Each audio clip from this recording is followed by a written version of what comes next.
हे गुरु जी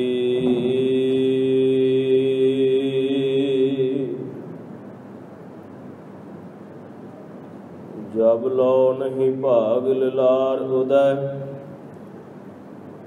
तब लो भ्रमते फिरते बहुधायो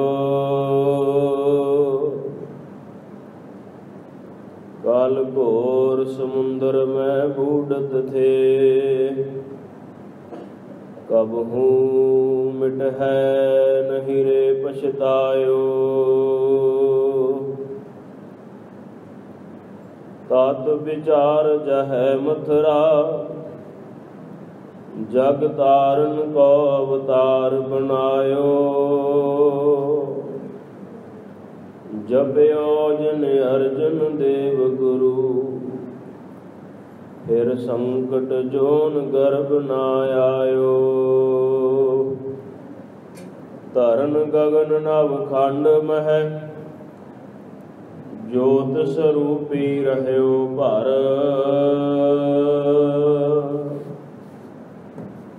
भन मथुरा कछ भेद नहीं गुर अर्जन पर तख हर जाको हर रंग लागो इस जुग मह सो कहियत है सूरा आत्म जिणै सगल वसता कै जाका सतगुर पूरा ठाकुर गाइए आत्म रंग शरणी पावन नाम त्यावन सहज समावन संग जान के चरण वसह मेरे ही अरे संग पुनीता देही जन की धूर देहो कृपा निद नानक कै सुख एही सज्जन सच्चा पातशाहो सिर साहां साहो जिस पास बैठिया सोहिए सबना दा वेसाहो जिस पास बैठिया सोहिए सबना दा वेसाहो। चवर छत्र तखत दे मालक जुगो जुग अटल सतगुरु गरीब नवाज सच्चे पातशाह पतत पावन किरपा निधान सतगुरु श्री गुरु ग्रंथ साहिब जी की पावन पवित्र हजूरी अंदर सुभाएमान गुरु रूप गुरु सवारे खालसा साध संगत जीओ। आप जी सरबत संगत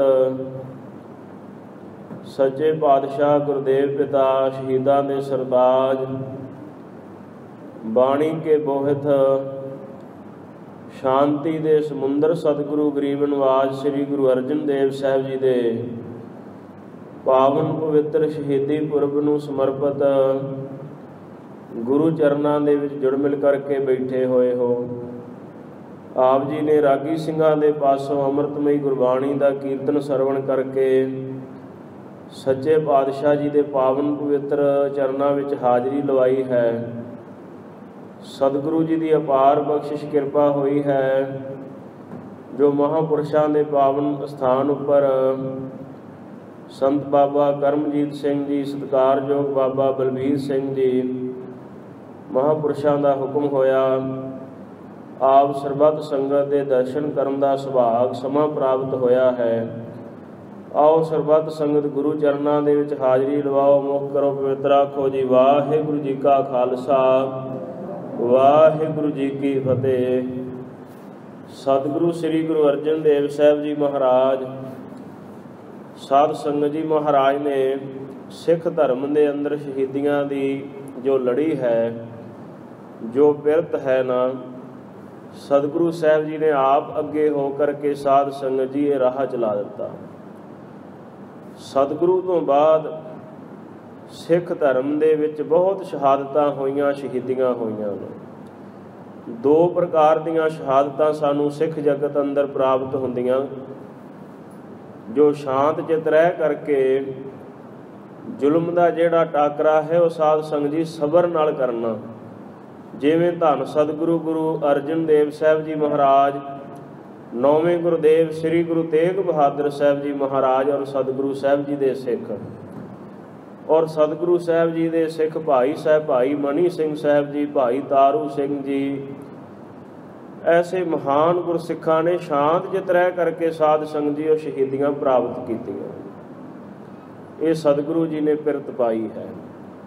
ਔਰ ਇਸੇ ਤਰ੍ਹਾਂ ਹੀ ਸਾਧ ਸੰਗਤ ਜੀ ਸ਼ਹੀਦੀਆਂ ਦਾ ਦੂਜਾ ਰੂਪ, ਜੋ ਸਿੱਖ ਜੂਝ ਕਰਕੇ ਰਣ ਭੂਮੀ ਦੇ ਵਿੱਚ ਦੁਸ਼ਮਣਾਂ ਨਾਲ ਲੋਹਾ ਲੈਂਦੇ ਹੋਏ ਸ਼ਹੀਦੀ ਪ੍ਰਾਪਤ ਕਰਦੇ ਨੇ, ਉਹ ਸਾਨੂੰ ਗੁਰੂ ਕੇ ਸਿੱਖ 6ਵੇਂ ਪਾਤਸ਼ਾਹ ਸਤਿਗੁਰੂ ਸਾਹਿਬ ਜੀ ਦੇ ਟਾਈਮ, 10ਵੇਂ ਪਾਤਸ਼ਾਹ ਮਹਾਰਾਜ ਦੇ ਟਾਈਮ, ਔਰ ਉਹਨਾਂ ਤੋਂ ਬਾਅਦ ਸਾਧ ਸੰਗਤ ਜੀ ਸਿੱਖ ਜਗਤ ਅੰਦਰ ਐਸੀਆਂ ਵੀ ਸ਼ਹੀਦੀਆਂ ਹਨ। ਸੋ ਸਾਧ ਸੰਗਤ ਦੇ 2 ਪ੍ਰਕਾਰ ਦੇ ਸ਼ਹੀਦ ਨੇ, ਸ਼ਾਂਤ ਚਿੱਤ ਜਾਂ ਜੂਝ ਕਰਕੇ ਸ਼ਹੀਦੀ ਪ੍ਰਾਪਤ ਕਰਨ ਵਾਲੇ। ਤਾਂ ਸਤਿਗੁਰੂ ਸੱਚੇ ਪਾਤਸ਼ਾਹ ਮਹਾਰਾਜ ਨੇ ਇਹਨਾਂ ਨੂੰ ਮਹਾਨ ਸਾਧ ਸੰਗਤ ਜੀ ਪਦਵੀਆਂ ਦਿੱਤੀਆਂ ਨੇ। ਸੱਚੇ ਪਾਤਸ਼ਾਹ ਜੀ ਨੇ ਜਿਹੜਾ ਸ਼ਹੀਦੀ ਪ੍ਰਾਪਤ ਕਰਦਾ ਸਾਧ ਸੰਗਤ ਜੀ, ਉਹਦੇ ਵਰਗੀ ਕੋਈ ਮੌਤ ਨਹੀਂ ਹੋ ਸਕਦੀ। ਤਾਂ ਧੰਨ ਗੁਰਦੇਵ ਗੁਰੂ ਅਰਜਨ ਦੇਵ ਸਾਹਿਬ ਮਹਾਰਾਜ ਨੇ, ਸੱਚੇ ਪਾਤਸ਼ਾਹ ਜੀ ਨੇ ਇਹ ਮਹਾਨ ਰਹਿਮਤ ਵਰਸਾਈ। ਸਤਿਗੁਰੂ ਨੇ ਆਪ ਅੱਗੇ ਹੋ ਕਰਕੇ, ਤਾਂ ਹੀ ਅਸੀਂ ਸਤਿਗੁਰੂ ਨੂੰ ਕਹਿੰਦੇ ਹਾਂ ਸ਼ਹੀਦਾਂ ਦੇ ਸਰਤਾਜ, ਮਹਾਰਾਜ ਸ਼੍ਰੋਮਣੀ ਹਨ। ਸੱਚੇ ਪਾਤਸ਼ਾਹ ਜਿੱਥੇ ਸਾਧ ਸੰਗਤ ਜੀ ਇੰਨੇ ਸ਼ਾਂਤੀ ਦੇ ਪੁੰਜ ਗਰੀਬ ਨਵਾਜ, ਜਿਨ੍ਹਾਂ ਵਾਸਤੇ ਗੁਰੂ ਕੀ ਬਾਣੀ ਦੇ ਵਿੱਚ ਪੰਕਤੀਆਂ ਦਰਜ ਹਨ, ਸ਼ਬਦ ਹੈ ਕਿ ਸਤਿਗੁਰੂ ਗੁਰੂ ਅਰਜਨ ਦੇਵ ਸਾਹਿਬ ਮਹਾਰਾਜ ਨੇ ਤਾਂ ਤੈ ਜਨਮਤ ਗੁਰਮਤ ਬ੍ਰਹਮ ਪਛਾਣਿਓ। ਸਤਿਗੁਰੂ ਨੇ ਜਨਮ ਤੋਂ ਹੀ ਸਾਧ ਸੰਗਤ ਜੀ ਪ੍ਰਮਾਤਮਾ ਨੂੰ, ਅਕਾਲ ਪੁਰਖ ਵਾਹਿਗੁਰੂ ਸਾਹਿਬ ਜੀ ਨੂੰ ਜਾਣ ਲਿਆ ਹੈ, ਪਹਿਚਾਣ ਲਿਆ ਹੈ। ਕਿਉਂਕਿ ਸਤਿਗੁਰੂ ਗੁਰੂ ਨਾਨਕ ਦੇਵ ਸਾਹਿਬ ਮਹਾਰਾਜ ਦਾ ਜਦੋਂ ਪਾਵਨ ਪਵਿੱਤਰ ਅਵਤਾਰ ਇਸ ਧਰਤੀ ਤੇ ਹੋਇਆ, ਨਨਕਾਣਾ ਸਾਹਿਬ ਦੀ ਪਾਵਨ ਧਰਤੀ ਤੇ, ਤਾਂ ਮਹਾਰਾਜ ਸਾਹਿਬ ਜੀ ਪਿਤਾ ਬਾਬਾ ਮਹਿਤਾ ਕਾਲੂ ਜੀ ਦੇ ਘਰ ਜੰਮੇ, ਜਨਮ ਅਵਤਾਰ ਧਾਰਨ ਕੀਤਾ। ਮਾਤਾ ਜੀ ਤ੍ਰਿਪਤਾ ਜੀ ਦੇ ਗ੍ਰਹਿ ਤੋਂ ਸਾਧ ਸੰਗਤ ਜੀ ਸਤਿਗੁਰੂ ਧੁਰ ਦਰਗਾਹ ਤੋਂ ਹੀ ਗੁਰੂ ਆਏ ਹਨ। ਕਿਉਂਕਿ ਆਪ ਨਾਰਾਇਣ ਕਲਾ ਧਾਰ ਜਗ ਮੈਂ ਪਰਵਰਿਓ, ਨਿਰੰਕਾਰ ਆਕਾਰ ਜੋਤ ਜਗ ਮੰਡਲ ਕਰਿਓ। ਆਪ ਹੀ ਪਰਮੇਸ਼ਰ ਨੇ ਆਪਣੀ ਕਲਾ ਵਰਤਾਈ, ਕਿਉਂਕਿ ਉਹ ਨਿਰਗੁਣ ਤੋਂ ਸਰਗੁਣ ਸਰੂਪ ਹੋਏ। ਸੁਲਤਾਨਪੁਰ ਸਾਹਿਬ ਦੀ ਧਰਤੀ ਤੇ ਆਣ ਕਰਕੇ ਸੱਚੇ ਪਾਤਸ਼ਾਹ ਜੀ ਨੇ ਮਹਾਨ ਰਹਿਮਤਾਂ ਵਰਸਾਈਆਂ। ਔਰ ਇੱਥੋਂ ਹੀ ਸਤਿਗੁਰੂ ਸਾਹਿਬ ਜੀ ਨੇ ਸਤਿਨਾਮ ਦਾ ਉਪਦੇਸ਼ ਦੇਣਾ ਸ਼ੁਰੂ ਕੀਤਾ ਹੈ। ਭਾਵ ਕਿ ਸਤਿਗੁਰੂ ਦਾ ਕੋਈ ਗੁਰੂ ਨਹੀਂ, ਮਹਾਰਾਜ ਨੇ ਕੋਈ ਗੁਰੂ ਧਾਰਨ ਨਹੀਂ ਕੀਤਾ। ਔਰ ਉਹਨਾਂ ਤੋਂ ਬਾਅਦ ਸਤਿਗੁਰੂ ਗੁਰੂ ਅੰਗਦ ਦੇਵ ਸਾਹਿਬ ਜੀ ਮਹਾਰਾਜ ਸੱਚੇ ਪਾਤਸ਼ਾਹ ਜੀ ਦੀ ਪਾਵਨ ਪਵਿੱਤਰ ਹਜ਼ੂਰੀ ਅੰਦਰ ਆਉਂਦੇ ਹਨ। ਸ੍ਰੀ ਗੁਰੂ ਅੰਗਦ ਦੇਵ ਸਾਹਿਬ ਜੀ ਦਾ ਜੋ ਪਹਿਲਾ ਜੀਵਨ ਹੈ ਸਾਧ ਸੰਗਤ ਜੀ, ਇਹ ਗੁਰੂ ਘਰ ਨਾਲ ਸੰਬੰਧ ਨਹੀਂ ਸੀ ਰੱਖਦਾ। ਸੰਸਾਰਕ ਤੌਰ ਤੇ ਸਾਧ ਸੰਗਤ ਆਪਾਂ ਵਿਚਾਰ ਕਰ ਰਹੇ ਹਾਂ, ਇਹਦੇ ਵਿੱਚ ਕੋਈ ਸ਼ੰਕਾ ਨਹੀਂ ਹੈ, ਕੋਈ ਦੁਚਿੱਤੀ ਨਹੀਂ ਹੈ, ਕੋਈ ਮਨ ਦੇ ਵਿੱਚ ਭਰਮ ਨਹੀਂ ਹੈ। ਕਿਉਂਕਿ ਜੋ 10 ਪਾਤਸ਼ਾਹੀਆਂ ਹਨ, ਇਹ ਆਪ ਹੀ ਅਕਾਲ ਪੁਰਖ ਪਰਮੇਸ਼ਰ ਵਾਹਿਗੁਰੂ ਦੇ ਸਰੂਪ ਹਨ। ਪਰ ਫਿਰ ਵੀ ਵਿਚਾਰ ਸਾਧ ਸੰਗਤ ਕਰ ਰਹੇ ਹਾਂ ਕਿ ਸਤਿਗੁਰੂ ਪਹਿਲਾਂ ਦੇਵੀ ਦੇਵਤਿਆਂ ਦੀ ਪੂਜਾ ਕਰਦੇ ਸਨ, ਸਤਿਗੁਰੂ ਦੀ ਸੇਵਾ ਵਿੱਚ ਆਏ, ਮਹਾਨ ਸੇਵਾਵਾਂ ਕੀਤੀਆਂ। ਜੋ ਸਤਿਗੁਰੂ ਨੇ ਪਰਚਾ ਪਾਇਆ ਉਹਦੇ ਵਿੱਚ ਪੂਰੇ ਉਤਰੇ। ਤਾਂ ਗੁਰੂ ਨਾਨਕ ਦੇਵ ਸਾਹਿਬ ਜੀ ਨੂੰ ਗੁਰੂ ਧਾਰਨ ਕੀਤਾ ਤੇ ਮਹਾਰਾਜ ਸਾਹਿਬ ਜੀ ਨੇ ਬਖਸ਼ਿਸ਼ ਇਹ ਕਰ ਦਿੱਤੀ, ਸਾਧ ਸੰਗਤ ਜੀ ਆਪਣਾ ਹੀ ਸਰੂਪ ਬਣਾ ਲਿਆ ਤੇ ਬਾਬੇ ਲਹਿਣੇ ਤੋਂ ਗੁਰੂ ਅੰਗਦ ਸਰੂਪ ਬਣਾ ਦਿੱਤਾ ਮਹਾਰਾਜ ਨੇ। ਫਿਰ ਇਸੇ ਤਰ੍ਹਾਂ ਤੀਸਰੇ ਪਾਤਸ਼ਾਹ ਸ੍ਰੀ ਗੁਰੂ ਅਮਰਦਾਸ ਸਾਹਿਬ ਜੀ ਸ੍ਰੀ ਗੁਰੂ ਅੰਗਦ ਦੇਵ ਸਾਹਿਬ ਜੀ ਦੀ ਸ਼ਰਨ ਵਿੱਚ ਆਏ, ਬਜ਼ੁਰਗ ਅਵਸਥਾ ਵਿੱਚ ਆਏ। ਪਹਿਲਾਂ ਮਹਾਰਾਜ ਤੀਰਥਾਂ ਦੀ ਯਾਤਰਾ ਤੇ ਜਾਂਦੇ ਰਹੇ, ਗੁਰੂ ਧਾਰਨ ਕੀਤਾ ਸਤਿਗੁਰੂ ਸਾਹਿਬ ਜੀ ਨੂੰ, ਤੇ ਸਤਿਗੁਰੂ ਦੇ ਰੂਪ ਵਿੱਚ ਹੀ ਢਲ ਗਏ, ਸਰੂਪ ਹੀ ਬਣ ਗਏ ਮਹਾਰਾਜ ਦਾ, ਤੀਸਰੇ ਪਾਤਸ਼ਾਹ ਬਣ ਗਏ। ਤੀਸਰੇ ਪਾਤਸ਼ਾਹ ਗੁਰੂ ਅਮਰਦਾਸ ਸਾਹਿਬ ਮਹਾਰਾਜ ਦੇ ਚਰਨਾਂ ਵਿੱਚ ਪਹੁੰਚ ਕਰਕੇ ਲਾਹੌਰ ਦੀ ਧਰਤੀ ਤੋਂ ਧੰਨ ਸਤਿਗੁਰੂ ਸ੍ਰੀ ਗੁਰੂ ਰਾਮਦਾਸ ਸਾਹਿਬ ਜੀ ਮਹਾਰਾਜ ਆਪ ਹੀ ਜ਼ਿਕਰ ਕਰਦੇ ਹਨ हम रुलते फिरते कोई बात न पूछता, गुर सतगुर संग हम कीरे हम थापे। कि सच्चे पातशाह जी ने नवाज करके सानू एडी वड्डी पदवी बख्शिश कर दी है। भाव के गुरु हजूरी विच आए और महाराज नू गुरु धारण किया। हुण सतगुरु गुरु अर्जन देव साहब महाराज सच्चे पातशाह कैसे हैं देखो। ਜਦੋਂ ਸਤਿਗੁਰੂ ਦਾ ਪਾਵਨ ਪਵਿੱਤਰ ਅਵਤਾਰ ਹੋਇਆ ਸ੍ਰੀ ਗੋਇੰਦਵਾਲ ਸਾਹਿਬ ਦੀ ਪਾਵਨ ਪਵਿੱਤਰ ਧਰਤੀ 'ਤੇ, ਉਸ ਮੁਬਾਰਕ ਧਰਤੀ 'ਤੇ ਜਿੱਥੇ ਸਤਿਗੁਰੂ ਸਾਹਿਬ ਜੀ ਆਪ ਰਹਿ ਰਹੇ ਹਨ, ਉਸੇ ਘਰ ਵਿੱਚ ਤਾਂ ਸਾਧ ਸੰਗਤ ਜੀ ਨਾਨੇ ਸਤਿਗੁਰੂ ਗੁਰੂ ਅਮਰਦਾਸ ਸਾਹਿਬ ਜੀ ਦੀ ਪਾਵਨ ਸ਼ਰਨ ਵਿੱਚ ਹੀ ਹਨ। ਔਰ ਉਹਨਾਂ ਦੀ ਹਜ਼ੂਰੀ ਵਿੱਚੋਂ ਹੀ ਗੁਰੂ ਅਰਜਨ ਦੇਵ ਸਾਹਿਬ ਜੀ ਨੇ ਪਰਮਾਤਮਾ ਦਾ ਗਿਆਨ, ਬ੍ਰਹਮ ਗਿਆਨ ਪ੍ਰਾਪਤ ਕਰ ਲਿਆ ਹੈ। ਤਾਂ ਹੀ ਭੱਟਾ ਨੇ ਇਹ ਸ਼ਬਦ ਵਰਤਿਆ ਹੈ, ਤੈ ਜਨਮਤ ਗੁਰਮਤਿ ਬ੍ਰਹਮ ਪਛਾਣਿਓ। ਸਤਿਗੁਰੂ ਤੁਸੀਂ ਜਨਮ ਤੋਂ ਹੀ ਪਰਮਾਤਮਾ ਨੂੰ ਪਛਾਣ ਲਿਆ, ਤੁਹਾਨੂੰ ਵੀ ਗੁਰੂ ਧਾਰਨ ਦੀ ਲੋੜ ਹੀ ਨਹੀਂ ਪਈ। ਤੁਹਾਡੇ 'ਤੇ ਵੀ ਇਹ ਬਖਸ਼ਿਸ਼ ਸਤਿਗੁਰੂ ਦੀ ਛਤਰ ਛਾਇਆ ਹੇਠ ਹੋਈ। ਤਾਂ ਇੱਕ ਦਿਨ ਸਤਿਗੁਰੂ ਮਹਾਰਾਜ ਸਾਹਿਬ ਜੀ ਸਾਧ ਸੰਗਤ ਜੀ ਜੋ ਬਚਪਨ ਕਾਲ ਦੇ ਵਿੱਚ ਘਟਨਾ ਸੱਚੇ ਪਾਤਸ਼ਾਹ ਜੀ ਦੇ ਵਰਤੀ ਹੈ, ਉਹਦਾ ਇਹਦੇ ਜ਼ਿਕਰ ਕਰਨਾ ਬਹੁਤ ਜ਼ਰੂਰੀ ਹੈ। ਸ੍ਰੀ ਗੁਰੂ ਅਮਰਦਾਸ ਸਾਹਿਬ ਜੀ ਮਹਾਰਾਜ ਨਿਮਾਣਿਆਂ ਦੇ ਮਾਣ, ਨਿਤਾਣਿਆਂ ਦੇ ਤਾਣ ਸਤਿਗੁਰੂ ਆਪਣੇ ਪਲੰਘ ਦੇ ਉੱਪਰ ਸੁਸ਼ੋਭਿਤ ਹਨ, ਮਹਾਰਾਜ ਵਿਰਾਜਮਾਨ ਹਨ। ਤਾਂ ਸਤਿਗੁਰੂ ਦਾ ਪਲੰਘਾ ਬੜੇ ਜ਼ੋਰ ਨਾਲ ਹਿੱਲਿਆ। ਤਾਂ ਸਤਿਗੁਰੂ ਨੇ ਕਿਹਾ, ਇਹ ਕੌਣ ਪੁਰਖ ਭਾਰੀ ਜਿਹਨੇ ਸਾਡਾ ਪਲੰਘਾ ਹਿਲਾਇਆ ਹੈ। ਤਾਂ ਉਸ ਵੇਲੇ ਸਤਿਗੁਰੂ ਸੱਚੇ ਪਾਤਸ਼ਾਹ ਜੀ ਦੀ ਸੁਪੁੱਤਰੀ ਧੰਨ ਬੇਬੇ ਭਾਨੀ ਜੀ ਕਹਿਣ ਲੱਗੇ ਕਿ ਇਹ ਦੋਹਤਾ ਇਹ 2 ਵਾਰ ਸਾਧ ਸੰਗਤ ਸ਼ਬਦ ਵਰਤਿਆ, ਮਹਾਰਾਜ ਆਪ ਜੀ ਦਾ ਦੋਹਤਾ ਹੈ। ਤਾਂ ਸੱਚੇ ਪਾਤਸ਼ਾਹ ਜੀ ਨੇ ਹੁਕਮ ਕੀਤਾ, ਬਚਨ ਕੀਤੇ, ਦੋਹਤਾ ਬਾਣੀ ਕਾ ਬੋਹਤਾ, ਇਹ ਸਾਡਾ ਦੋਹਤਾ ਬਾਣੀ ਦਾ ਜਹਾਜ਼ ਹੈ। ਗੁਰੂ ਗ੍ਰੰਥ ਸਾਹਿਬ ਮਹਾਰਾਜ ਦੀ ਪਾਵਨ ਪਵਿੱਤਰ ਬੀੜ ਅੰਦਰ ਸਾਧ ਸੰਗਤ ਸਤਿਗੁਰੂ ਸਾਹਿਬ ਜੀ ਦੇ 2312 ਸ਼ਬਦ ਜਿਹੜੇ ਨੇ ਇਹ ਦਰਜ ਹਨ। ਸਤਿਗੁਰਾਂ ਦੀ ਬਾਣੀ ਵਿੱਚ, ਭਗਤਾਂ ਦੀ ਬਾਣੀ ਵਿੱਚੋਂ ਸਤਿਗੁਰੂ ਸੱਚੇ ਪਾਤਸ਼ਾਹ ਜੀ ਦੀ ਸਭ ਤੋਂ ਵੱਧ ਬਾਣੀ ਹੈ ਮਹਾਰਾਜ ਸਾਹਿਬ ਜੀ ਦੀ। ਉਸੇ ਘਰ ਦੇ ਵਿੱਚ ਬਾਬਾ ਪ੍ਰਿਥੀ ਮੱਲ ਜੀ ਵੀ ਖੇਡਦੇ ਹੋਵਣਗੇ, ਇਹ ਤਾਂ ਗੱਲ ਸੁਭਾਵਿਕ ਹੈ ਕਿਉਂਕਿ ਸਤਿਗੁਰੂ ਤੋਂ ਵੱਡੇ ਸਨ। ਉਸੇ ਘਰ ਦੇ ਵਿੱਚ ਹੀ ਬਾਬਾ ਮਹਾਦੇਵ ਵੀ ਖੇਡਦੇ ਰਹੇ ਹਨ। ਉਹਨਾਂ ਨੂੰ ਇਹ ਵਾਰ ਪ੍ਰਾਪਤ ਨਹੀਂ ਹੋਇਆ ਕਿ ਦੋਹਤੇ ਬਾਣੀ ਕੇ ਬੋਥੇ ਜਾਂ, ਇਹ ਵਾਰ ਕੇਵਲ ਸਤਿਗੁਰੂ ਗੁਰੂ ਅਰਜਨ ਦੇਵ ਸਾਹਿਬ ਮਹਾਰਾਜ ਨੂੰ ਪ੍ਰਾਪਤ ਹੋਇਆ। ਉਹਨਾਂ 'ਤੇ ਹੀ ਬਖਸ਼ਿਸ਼ ਹੋਈ ਇਹ। ਸਾਧ ਸੰਗਤ ਜੀ ਧੰਨ ਸਤਿਗੁਰੂ ਗੁਰੂ ਅਰਜਨ ਦੇਵ ਸਾਹਿਬ ਜੀ ਨੂੰ ਇਹ ਬਖਸ਼ਿਸ਼ ਗੋਇੰਦਵਾਲ ਸਾਹਿਬ ਦੀ ਪਾਵਨ ਪਵਿੱਤਰ ਧਰਤੀ 'ਤੇ ਪ੍ਰਾਪਤ ਹੋਈ ਹੈ ਬਚਨਾਂ ਦੀ। ਔਰ ਸਤਿਗੁਰੂ ਦੇ ਜੋ ਮਾਤਾ ਜੀ ਹਨ ਉਹਨਾਂ ਦਾ ਮੈਂ ਟੂਕ ਮਾਤਰ ਜ਼ਿਕਰ ਕਰਾਂ। ਧੰਨ ਹਨ ਬੇਬੇ ਭਾਨੀ ਜੀ ਜੋ ਸਤਿਗੁਰੂ ਦੇ ਮਾਤਾ ਜੀ ਹਨ। ਕਿੱਡਾ ਵੱਡਾ ਮਾਣ ਪ੍ਰਾਪਤ ਹੈ ਸਾਧ ਸੰਗਤ ਜੀ। ਸ੍ਰੀ ਗੁਰੂ ਅਮਰਦਾਸ ਸਾਹਿਬ ਜੀ ਦੇ ਉਹ ਪੁੱਤਰੀ ਹਨ, ਸ੍ਰੀ ਗੁਰੂ ਰਾਮਦਾਸ ਸਾਹਿਬ ਜੀ ਦੇ ਉਹ ਪਤਨੀ ਹਨ, ਮਹਿਲ ਹਨ। ਸ੍ਰੀ ਗੁਰੂ ਅਰਜਨ ਦੇਵ ਸਾਹਿਬ ਮਹਾਰਾਜ ਦੇ ਮਾਤਾ ਜੀ ਹਨ। ਧੰਨ ਸਤਿਗੁਰੂ ਸ੍ਰੀ ਗੁਰੂ ਹਰਗੋਬਿੰਦ ਸਾਹਿਬ ਮਹਾਰਾਜ ਸਾਹਿਬ ਜੀ ਦੇ ਦਾਦੀ ਜੀ ਹਨ। ਕਿੰਨੇ ਵੱਡੇ ਸਾਧ ਸੰਗਤ ਜੀ, ਉਹਨਾਂ ਦੇ ਉੱਤਮ, ਉਹਨਾਂ ਦਾ ਸਿੱਖ ਜਗਤ ਦੇ ਵਿੱਚ ਪਦਵੀ ਹੈ। ਸ੍ਰੀ ਗੁਰੂ ਹਰਗੋਬਿੰਦ ਸਾਹਿਬ ਮਹਾਰਾਜ ਸਾਹਿਬ ਜੀ ਦੇ ਦਾਦੀ ਨੇ ਔਰ ਸਤਿਗੁਰੂ ਸ੍ਰੀ ਗੁਰੂ ਤੇਗ ਬਹਾਦਰ ਸਾਹਿਬ ਮਹਾਰਾਜ ਦੇ ਪੜਦਾਦੀ, ਔਰ ਉਹਨਾਂ ਦੀ ਹੀ ਕੁਲ ਵਿੱਚੋਂ ਧੰਨ ਗੁਰੂ ਗੋਬਿੰਦ ਸਿੰਘ ਸਾਹਿਬ ਮਹਾਰਾਜ ਹਨ। ਇੰਨੀ ਵੱਡੀ ਸਾਧ ਸੰਗਤ ਜੀ, ਉੱਚ ਪਦਵੀ, ਕਿੰਨੇ ਮਹਾਨ ਉਹ ਗੁਰਮੁਖ ਆਤਮਾ ਹਨ, ਕਿੱਡੀ ਵੱਡੀ ਰੂਹ ਹੈ ਉਹ। ਉਹਨਾਂ ਦੇ ਘਰ ਵਿੱਚ ਹੀ ਇਹ ਭਾਗ ਲੱਗੇ। ਔਰ ਅਗਲਾ ਸਾਧ ਸੰਗਤ ਜੀ ਜੀਵਨ ਮੈਂ ਆਪ ਜੀ ਨਾਲ ਜ਼ਿਕਰ ਕਰਾਂ। ਸਤਿਗੁਰੂ ਗੁਰੂ ਅਰਜਨ ਦੇਵ ਸਾਹਿਬ ਮਹਾਰਾਜ ਭਾਣਾ ਮੰਨਣ ਦੀ, ਹੁਕਮ ਮੰਨਣ ਦੀ, ਵਾਹਿਗੁਰੂ ਦੀ ਰਜ਼ਾ ਵਿੱਚ ਰਹਿਣ ਦੀ ਇੱਕ ਬਹੁਤ ਵੱਡੀ ਸਾਧ ਸੰਗਤ ਜੀ ਮਿਸਾਲ ਹਨ। ਭਾਵ ਕਿ ਸਤਿਗੁਰੂ ਤਾਂ ਹੱਦ ਕਰ ਦਿੱਤੀ ਹੈ। ਅਸੀਂ ਜਪਜੀ ਸਾਹਿਬ ਦੀ ਪਾਵਨ ਪਵਿੱਤਰ ਬਾਣੀ ਜਦੋਂ ਪੜ੍ਹਦੇ ਤੇ ਪਹਿਲੀ ਹੀ ਪੌੜੀ ਵਿੱਚ ਜ਼ਿਕਰ ਸਤਿਗੁਰੂ ਨੇ ਕੀਤਾ। ਗੁਰੂ ਨਾਨਕ ਦੇਵ ਸਾਹਿਬ ਜੀ ਨੇ ਮਹਾਰਾਜ ਕਹਿੰਦੇ ਨੇ, ਕਿਵ ਸਚਿਆਰਾ ਹੋਈ ਹੈ, ਕਿਵ ਕੂੜੈ ਟੁੱਟੈ ਪਾਲ। ਸਾਧ ਸੰਗਤ ਜੀਵ ਨੇ ਸਚਿਆਰ ਕਿਵੇਂ ਹੋਣਾ ਹੈ? ਜਿੰਨਾ ਚਿਰ ਸਚਿਆਰ ਨਹੀਂ ਹੋ ਸਕਦਾ, ਜਿੰਨਾ ਚਿਰ ਇਹਦੇ ਹਿਰਦੇ ਵਿੱਚੋਂ ਕੂੜ ਦੀ, ਝੂਠ ਦੀ, ਪਖੰਡ ਦੀ, ਵਿਸ਼ਿਆਂ ਵਿਕਾਰਾਂ ਦੀ ਕੰਧ ਨਹੀਂ ਢਹਿ ਜਾਂਦੀ, ਉਹਨਾਂ ਚਿਰ ਪ੍ਰਭੂ ਤੱਕ ਕਿਵੇਂ ਪਹੁੰਚੇਗਾ? ਸਚਿਆਰ ਸ਼ਬਦ ਮਹਾਰਾਜ ਸਾਹਿਬ ਜੀ ਨੇ ਵਰਤਿਆ ਹੈ। ਸਾਧ ਸੰਗਤ ਜੀ ਅਸੀਂ ਖਾਲਸਾ ਸ਼ਬਦ ਵਰਤਦੇ ਹਾਂ। ਖਾਲਸਾ ਔਰ ਸਚਿਆਰ ਸ਼ਬਦ ਦੋਨੇ ਹੀ ਇੱਕ ਦੂਜੇ ਦੇ ਬਹੁਤ ਜ਼ਿਆਦਾ ਨਜ਼ਦੀਕ ਸ਼ਬਦ ਅਰਥ ਹਨ। ਇਹ ਦੋਨਾਂ ਦਾ ਇੱਕ ਭਾਵ ਹੀ ਨਿਕਲੇਗਾ। ਖਾਲਸਾ ਵੀ ਸ਼ੁੱਧ ਔਰ ਜਿਹੜਾ ਸਚਿਆਰ ਹੈ ਉਹ ਵੀ ਸੁੱਧ ਹੀ ਹੁੰਦਾ ਹੈ, ਸਾਫ਼ ਹੁੰਦਾ ਹੈ।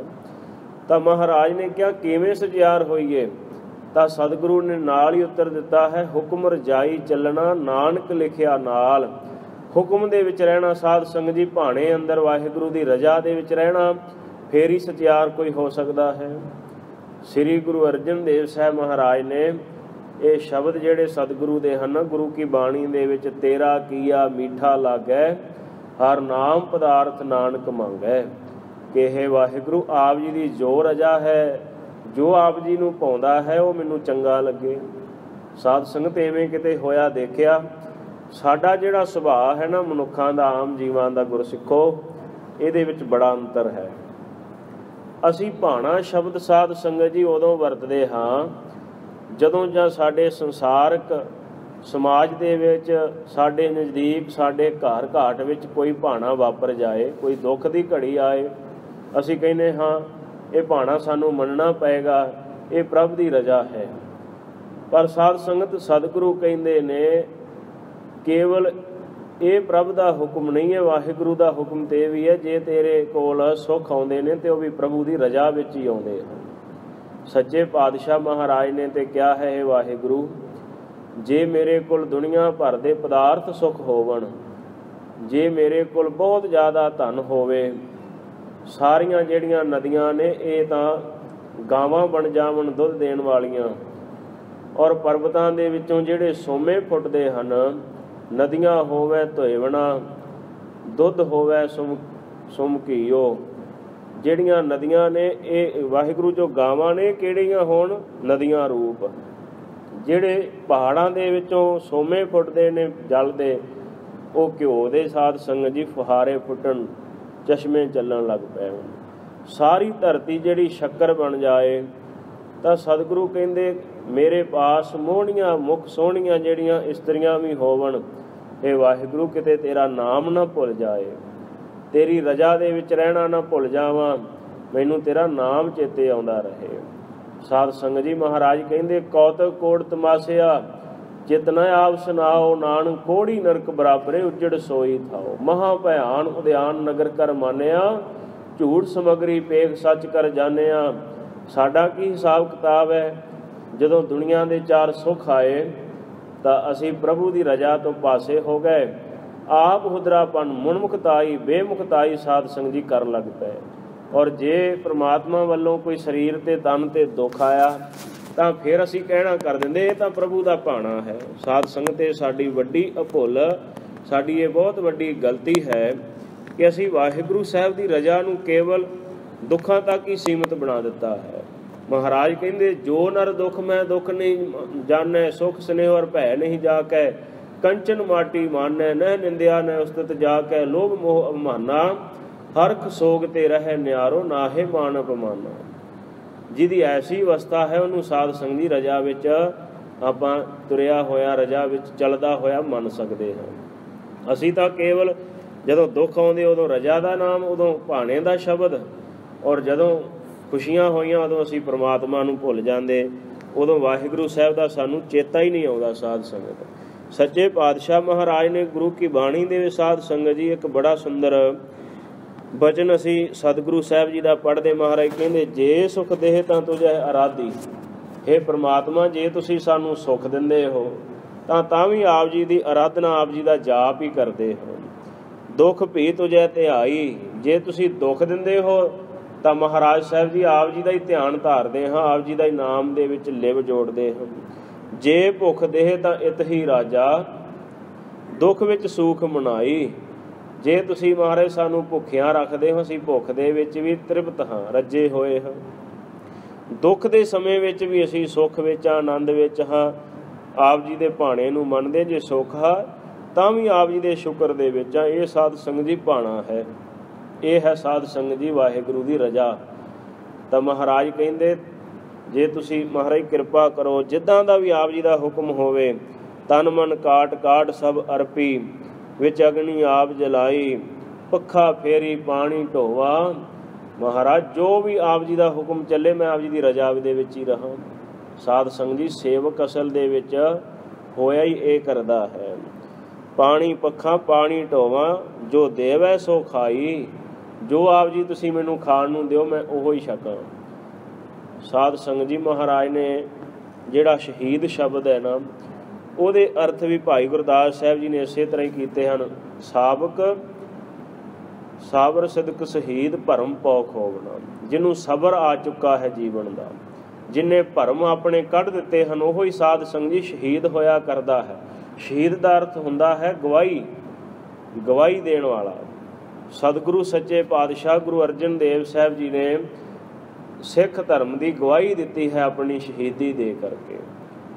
ये साडा पंजाबी दा गुरमुखी दा शब्द नहीं है, ये अरबी फारसी का ही शब्द है। साध संग जी शहीद शब्द तो सच्चे पातशाह महाराज नूं साध संग जी मैं जिक्र इस वास्ते कर रहा सी कि गुरु अर्जन देव साहब महाराज सच्चे पातशाह किन्ना भाणे विच रहना सिख गए हैं। जदों सतगुरु साहब जी नूं हुक्म होया, जदों महाराज गोंदवाल साहब की धरती तो हुण श्री अमृतसर साहब विखे रहिंदे श्री गुरु रामदास साहब महाराज ने हुक्म किया बाबे प्रिथी चंद नूं कि जाओ लाहौर की धरती ते आप जी के ताया जी के पुत्र का विआह है, जाओ। साध संगत जी उस वेले जवाब दिता सी कि पिता गुरु रामदास साहब जी मेरे को सारा प्रबंध है, पैसों का हिसाब कौन रखेगा। और दूजा शब्द क्या सी उत्थे गर्मी बहुत है तो मैं तो इत्थे ही ठीक हाँ। तो बाबा महादेव नूं जदों शब्द कहे उन्होंने आख्या महाराज कौन रिश्तेदारी कौन सखा इस संसार विच, क्योंकि उस इन्हां चीज़ों तो निर्लेप सन। श्री गुरु अर्जन देव साहब महाराज वाल जदों इशारा किया ना कि गुरु अर्जन देव साहब पुत्र नूं कहा महाराज ने कि जाओ तुसीं साध संगत हाथ जोड़ करके महाराज अगे सन्मुख पेश होए। आख्या सच्चे पातशाह उस धरती ते तां खुशियां दा समां है, उत्थे विआह होना खुशी होनी है। जेकर सच्चे पातशाह तुसीं मैनूं दुख दे समय विच जिथे मौत का डर होवे मैं तां उत्थे भी महाराज आप जी की रजा मन करके हुक्म मन करके जा सकदा हाँ, तुसीं हुक्म करो। तां साध संगत उदों भी हुक्म मन्निया। लाहौर की धरती ते रहे, उत्थे समा बहुत वध लग गया।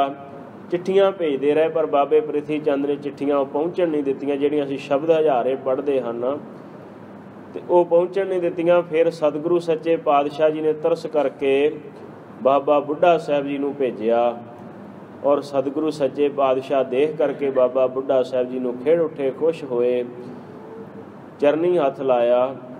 साध संग जी बाबा बुढ़ा साहब लै करके आए ने अमृतसर साहब विखे। और जदों आए भरी संगत दे विच साध संग जी ये बचन महाराज ने कर दिता सी। सतगुरु कहंदे हुण गुरता गद्दी दा वारस साडे छोटे सपुत्र गुरु अर्जन देव साहब हैं। महाराज ने गुरु नानक साहब की यह बख्शिश उन्होंने बख्शिश कर दी है। आप अपने मुख तो बचन कह दिते। बाबा प्रिथी चंद साध संग जी उस वेले अग बबूला होया और छाती ते हाथ मार के दावा करके कहन लगा कि मैं गुरता गद्दी का वारस, मैं तुहाडा वड्डा सपुत्र हाँ, गद्दी मैनू मिलनी चाहिए है। साध संगत गुरु की बाणी दे जिहड़ा शब्द दर्ज है उहदे अनुसार साध संगत जी बाबे प्रिथी चंद ने श्री गुरु रामदास साहब जी नूं भी माड़ा चंगा वध घट बोल छड्डिया। वो शब्द असीं पढ़ते हाँ सतगुरु सच्चे पातशाह महाराज का गुरु की बाणी विच आप जी ने भी पढ़िया होवेगा। सतगुरु कहंदे जिनके जने बडीरे तुम हो तिन स्यों झगड़त पाप। महाराज ने कहा बाबा प्रिथी चंद पुत्र जिन्हां दा तू जम्मिया होया उन्हां नाल झगड़ा करदा तैनूं पाप लगेगा। जिस धन का तुम गर्भ करत हो सो धन किसे न आप। जिहड़ी माया दा तू हंकार करदा है ये धन किसे दा अपना नहीं, ये चलदियां नाल नहीं जांदा। जदों सतगुरु सच्चे पातशाह जी ने गुरता गद्दी दे दित्ती तां महाराज आप गोइंदवाल साहब की धरती ते आए। इत्थे सतगुरु ने साध संग जी शरीर छड्ड दिता सी। दूजे दिन बाद ही ਤਾਂ ਬਾਬੇ ਪ੍ਰਿਥੀ ਚੰਦ ਨੇ ਇੱਥੇ ਫੇਰ ਬਹੁਤ ਮਾੜੇ ਚੰਗੇ ਬੋਲ ਬੋਲੇ ਕਿ ਤੁਸੀਂ ਇੱਕ ਦਿਨ ਵੀ ਨਹੀਂ ਪੈਣ ਦਿੱਤਾ, ਪਤਾ ਨਹੀਂ ਮੇਰੇ ਪਿਤਾ ਨੂੰ ਕੀ ਦੇ ਦਿੱਤਾ ਹੈ। ਐਸੇ ਭੈੜੇ ਬੋਲ ਬੋਲੇ। ਧੰਨ ਬਾਬਾ ਸ਼੍ਰੀ ਚੰਦ ਜੀ 2 ਦਸਤਾਰਾਂ ਲੈ ਕਰਕੇ ਆਏ।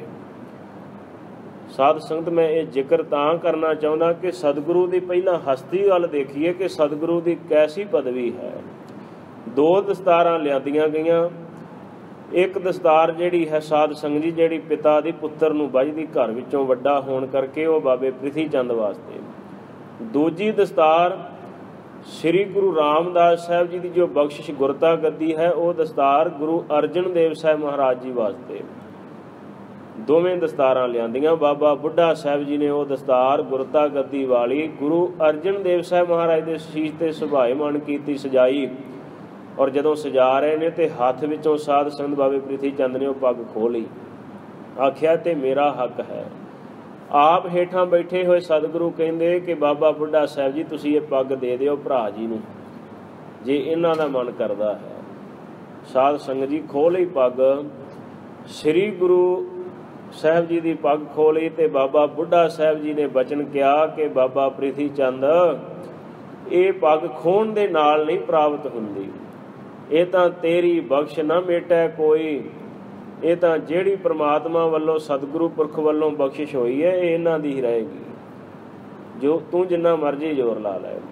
ਸਾਧ ਸੰਗਤ ਗੁਰੂ ਬਣ ਗਏ। ਕਿੰਨਾ ਸਤਿਗੁਰੂ ਨੂੰ ਤਪਾਉਣ ਦਾ ਯਤਨ ਕੀਤਾ ਗਿਆ ਹੈ। ਸਤਿਗੁਰੂ ਨੇ ਭਾਣਾ ਸਾਧ ਸੰਗਤ ਜੀ ਲਾਹੌਰ ਦੀ ਧਰਤੀ ਤੇ ਜੋ ਮੰਨਿਆ ਹੈ ਨਾ, ਉਹ ਭਾਣਾ ਮੰਨਣ ਦਾ ਸਿਖਰ ਹੈ, ਹੱਦ ਹੈ। ਜੀਵਨ ਕਾਲ ਦੇ ਵਿੱਚ ਸਾਧ ਸੰਗਤ ਜੀ ਉਹ ਭਾਣਾ ਮੰਨਦੇ ਰਹੇ ਨੇ। ਬੜਿਆਂ ਲੋਕਾਂ ਨੇ ਯਤਨ ਕੀਤਾ ਕਿ ਸਤਿਗੁਰੂ ਤਪ ਉੱਠਣ, ਪਰ ਮਹਾਰਾਜ ਸ਼ਾਂਤੀ ਵਿੱਚ ਰਹੇ ਨੇ। ਤਾਂ ਹੀ ਸਤਿਗੁਰੂ ਨੂੰ ਸ਼ਾਂਤੀ ਦੇ ਪੁੰਜ ਕਿਹਾ ਜਾਂਦਾ ਹੈ। ਉਹ ਸ਼ਾਂਤੀ ਦੇ ਸਮੁੰਦਰ ਸਰੂਪ ਹਨ ਮਹਾਰਾਜ। ਇੱਥੋਂ ਤੱਕ ਜਦੋਂ ਲੰਗਰ ਚੱਲਦਾ ਸੀ, ਸਾਧ ਸੰਗਤ ਬਾਬਾ ਪ੍ਰਿਥੀ ਚੰਦ ਨੇ, ਮਸੰਦ ਵੀ ਉਹਨਾਂ ਦੇ ਅਧੀਨ ਸਨ। ਨਾਕਾਬੰਦੀ ਕਰਕੇ ਜੋ ਸੰਗਤਾਂ ਨੇ ਰਸਤ ਲਿਆਉਣੀ, ਮਾਇਆ ਲਿਆਉਣੀ, ਉਹਨੂੰ ਬਾਹਰ ਹੀ ਹੜਪ ਲੈਣਾ, ਗੁਰੂ ਸਾਹਿਬ ਦੇ ਕੋਲ ਨਾ ਪਹੁੰਚਣ ਦੇਣਾ। ਲੰਗਰ ਮਸਤਾਨੇ ਹੋ ਗਏ ਸਨ। ਭਾਈ ਗੁਰਦਾਸ ਸਾਹਿਬ ਜੀ ਨੇ ਤੱਕਿਆ, ਹੈਰਾਨੀ ਦੀ ਹੱਦ ਨਾ ਰਹੀ। ਆਖਿਆ ਭੈਣ ਜੀ, ਕਿਉਂਕਿ ਭੈਣ ਲੱਗਦੇ ਸਨ ਮਾਤਾ ਗੰਗਾ ਜੀ, ਵਾਹਿਗੁਰੂ ਬੇਬੇ ਭਾਨੀ ਜੀ। ਆਖਿਆ ਕਿ ਇਸ ਘਰ ਦੇ ਵਿੱਚ ਤਾਂ ਅੰਮ੍ਰਿਤ ਵਰਗੀ ਖੀਰ ਵੰਡੀ ਦੀ ਹੈ। ਇਸ ਘਰ ਦੇ ਵਿੱਚ ਤਾਂ ਗੁਰੂ ਅਮਰਦਾਸ ਸਾਹਿਬ ਜੀ ਸ਼ਾਮ ਦੇ ਵਕਤ ਰਾਤ ਨੂੰ ਪ੍ਰਸ਼ਾਦਾ ਜੋ ਹੈ ਛਕਾ ਕਰਕੇ ਬਰਤਨ ਮੂਧੇ ਮਾਰ ਦਿੰਦੇ ਸਨ ਤੇ ਸਵੇਰ ਵਾਲੇ ਫੇਰ ਗੱਡਿਆਂ ਦੇ ਗੱਡੇ ਆ ਜਾਂਦੇ ਸੀ ਤੇ ਤੁਸੀਂ ਸੁੱਕਾ ਪ੍ਰਸ਼ਾਦਾ ਛਕਾ ਰਹੇ ਹੋ।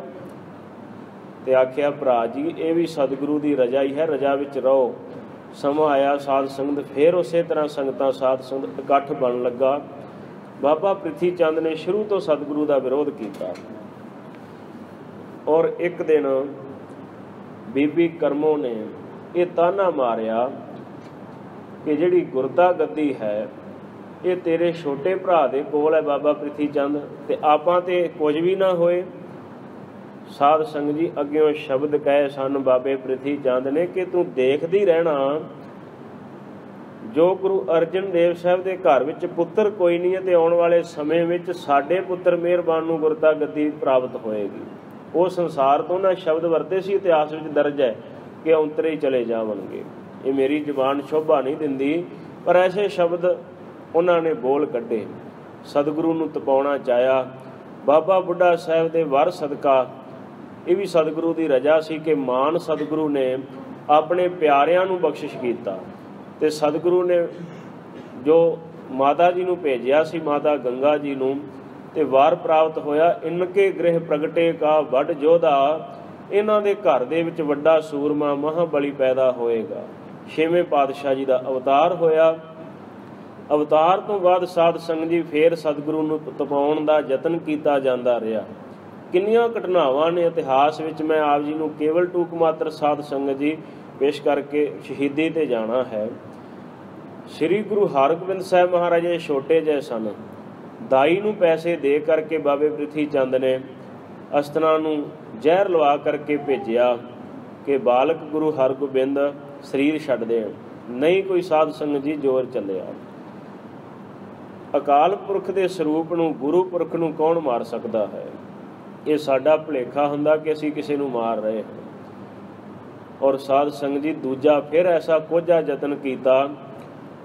ਸੁਪੇਰੇ ਨੂੰ ਪੈਸੇ ਦਿੱਤੇ ਗਏ। ਸੱਪ ਜਿਹੜਾ ਸੀ, ਗੁਰੂ ਹਰਗੋਬਿੰਦ ਸਾਹਿਬ ਮਹਾਰਾਜ ਛੋਟੇ ਜਿਹੇ ਸਨ, ਬਾਲਕ, ਤੇ ਬਾਲਕ ਜਿਹੜਾ ਹੁੰਦਾ ਉਹ ਤੇ ਸੱਪ ਵੀ ਹੱਥ ਵਿੱਚ ਫੜ ਹੀ ਲੈਂਦਾ।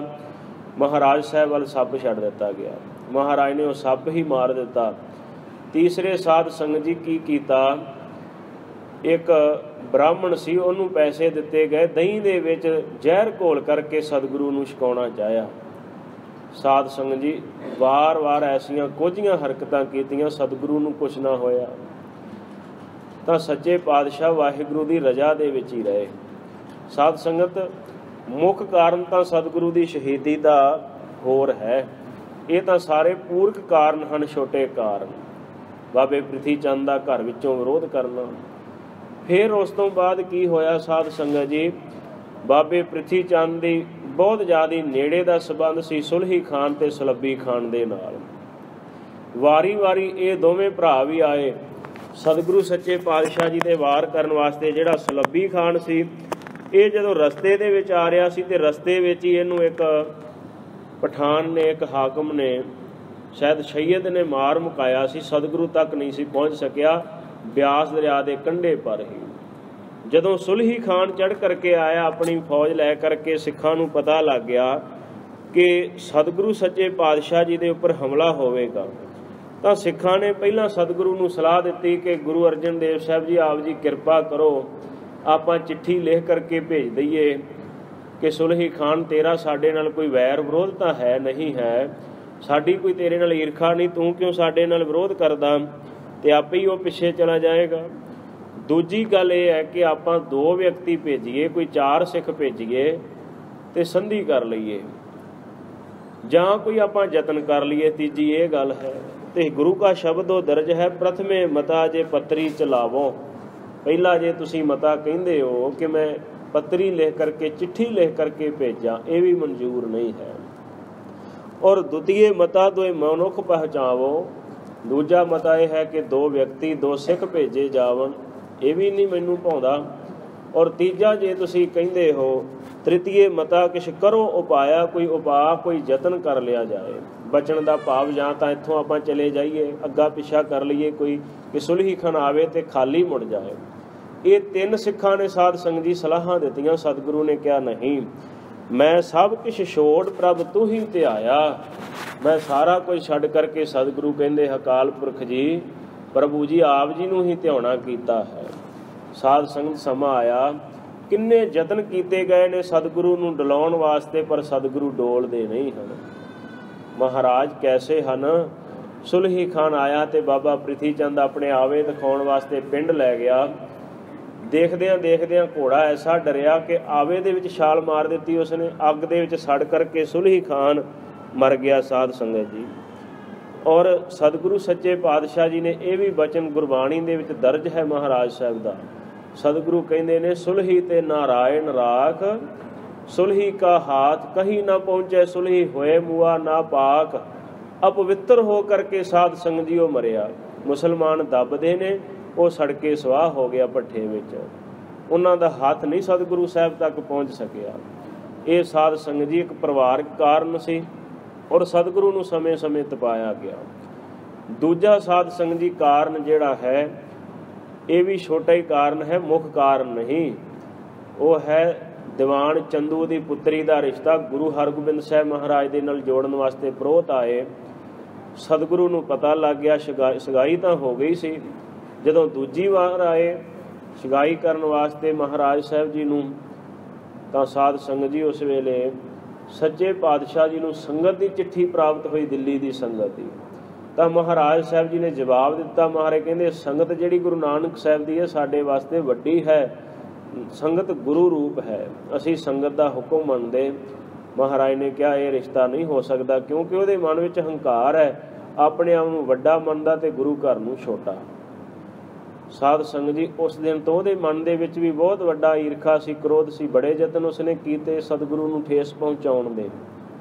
ਔਰ ਤੀਜਾ ਸਾਧ ਸੰਗਤ ਜੀ ਕਾਰਨ ਇਹ ਸੀ, ਜਿਹੜਾ ਭਗਤ ਕਾਨ੍ਹਾ, ਸ਼ਾਹ ਹੁਸੈਨ, ਪੀਲੂ, ਇਹ ਚੱਲ ਕਰਕੇ ਆਏ ਸੀ ਕਿ ਸਾਡੀ ਬਾਣੀ ਵੀ ਲਿਖੀ ਜਾਵੇ ਗੁਰੂ ਗ੍ਰੰਥ ਸਾਹਿਬ ਦੇ ਵਿੱਚ। ਇਹ ਵੀ ਇੱਕ ਛੋਟਾ ਕਾਰਨ ਬਣਦਾ ਹੈ ਕਿ ਸਾਡੀ ਬਾਣੀ ਵੀ ਲਿਖੀ ਜਾਵੇ। ਮਹਾਰਾਜ ਨੇ ਕਿਹਾ ਆਪਣੀ ਬਾਣੀ ਸੁਣਾਓ। ਸਾਧ ਸੰਗਤ ਜਦੋਂ ਬਾਣੀ ਸੁਣਾਈ ਤਾਂ ਉਹ ਗੁਰੂ ਆਸ਼ੇ ਦੇ ਅਨੁਸਾਰ ਉਹ ਪੂਰੀ ਨਾ ਉਤਰ ਸਕੀ। ਮਹਾਰਾਜ ਨੇ ਕਿਹਾ ਇਹ ਨਹੀਂ, ਉਹ ਵੀ ਸਤਿਗੁਰੂ ਨਾਲ ਈਰਖਾ ਖਾਣ ਲੱਗੇ ਸਨ।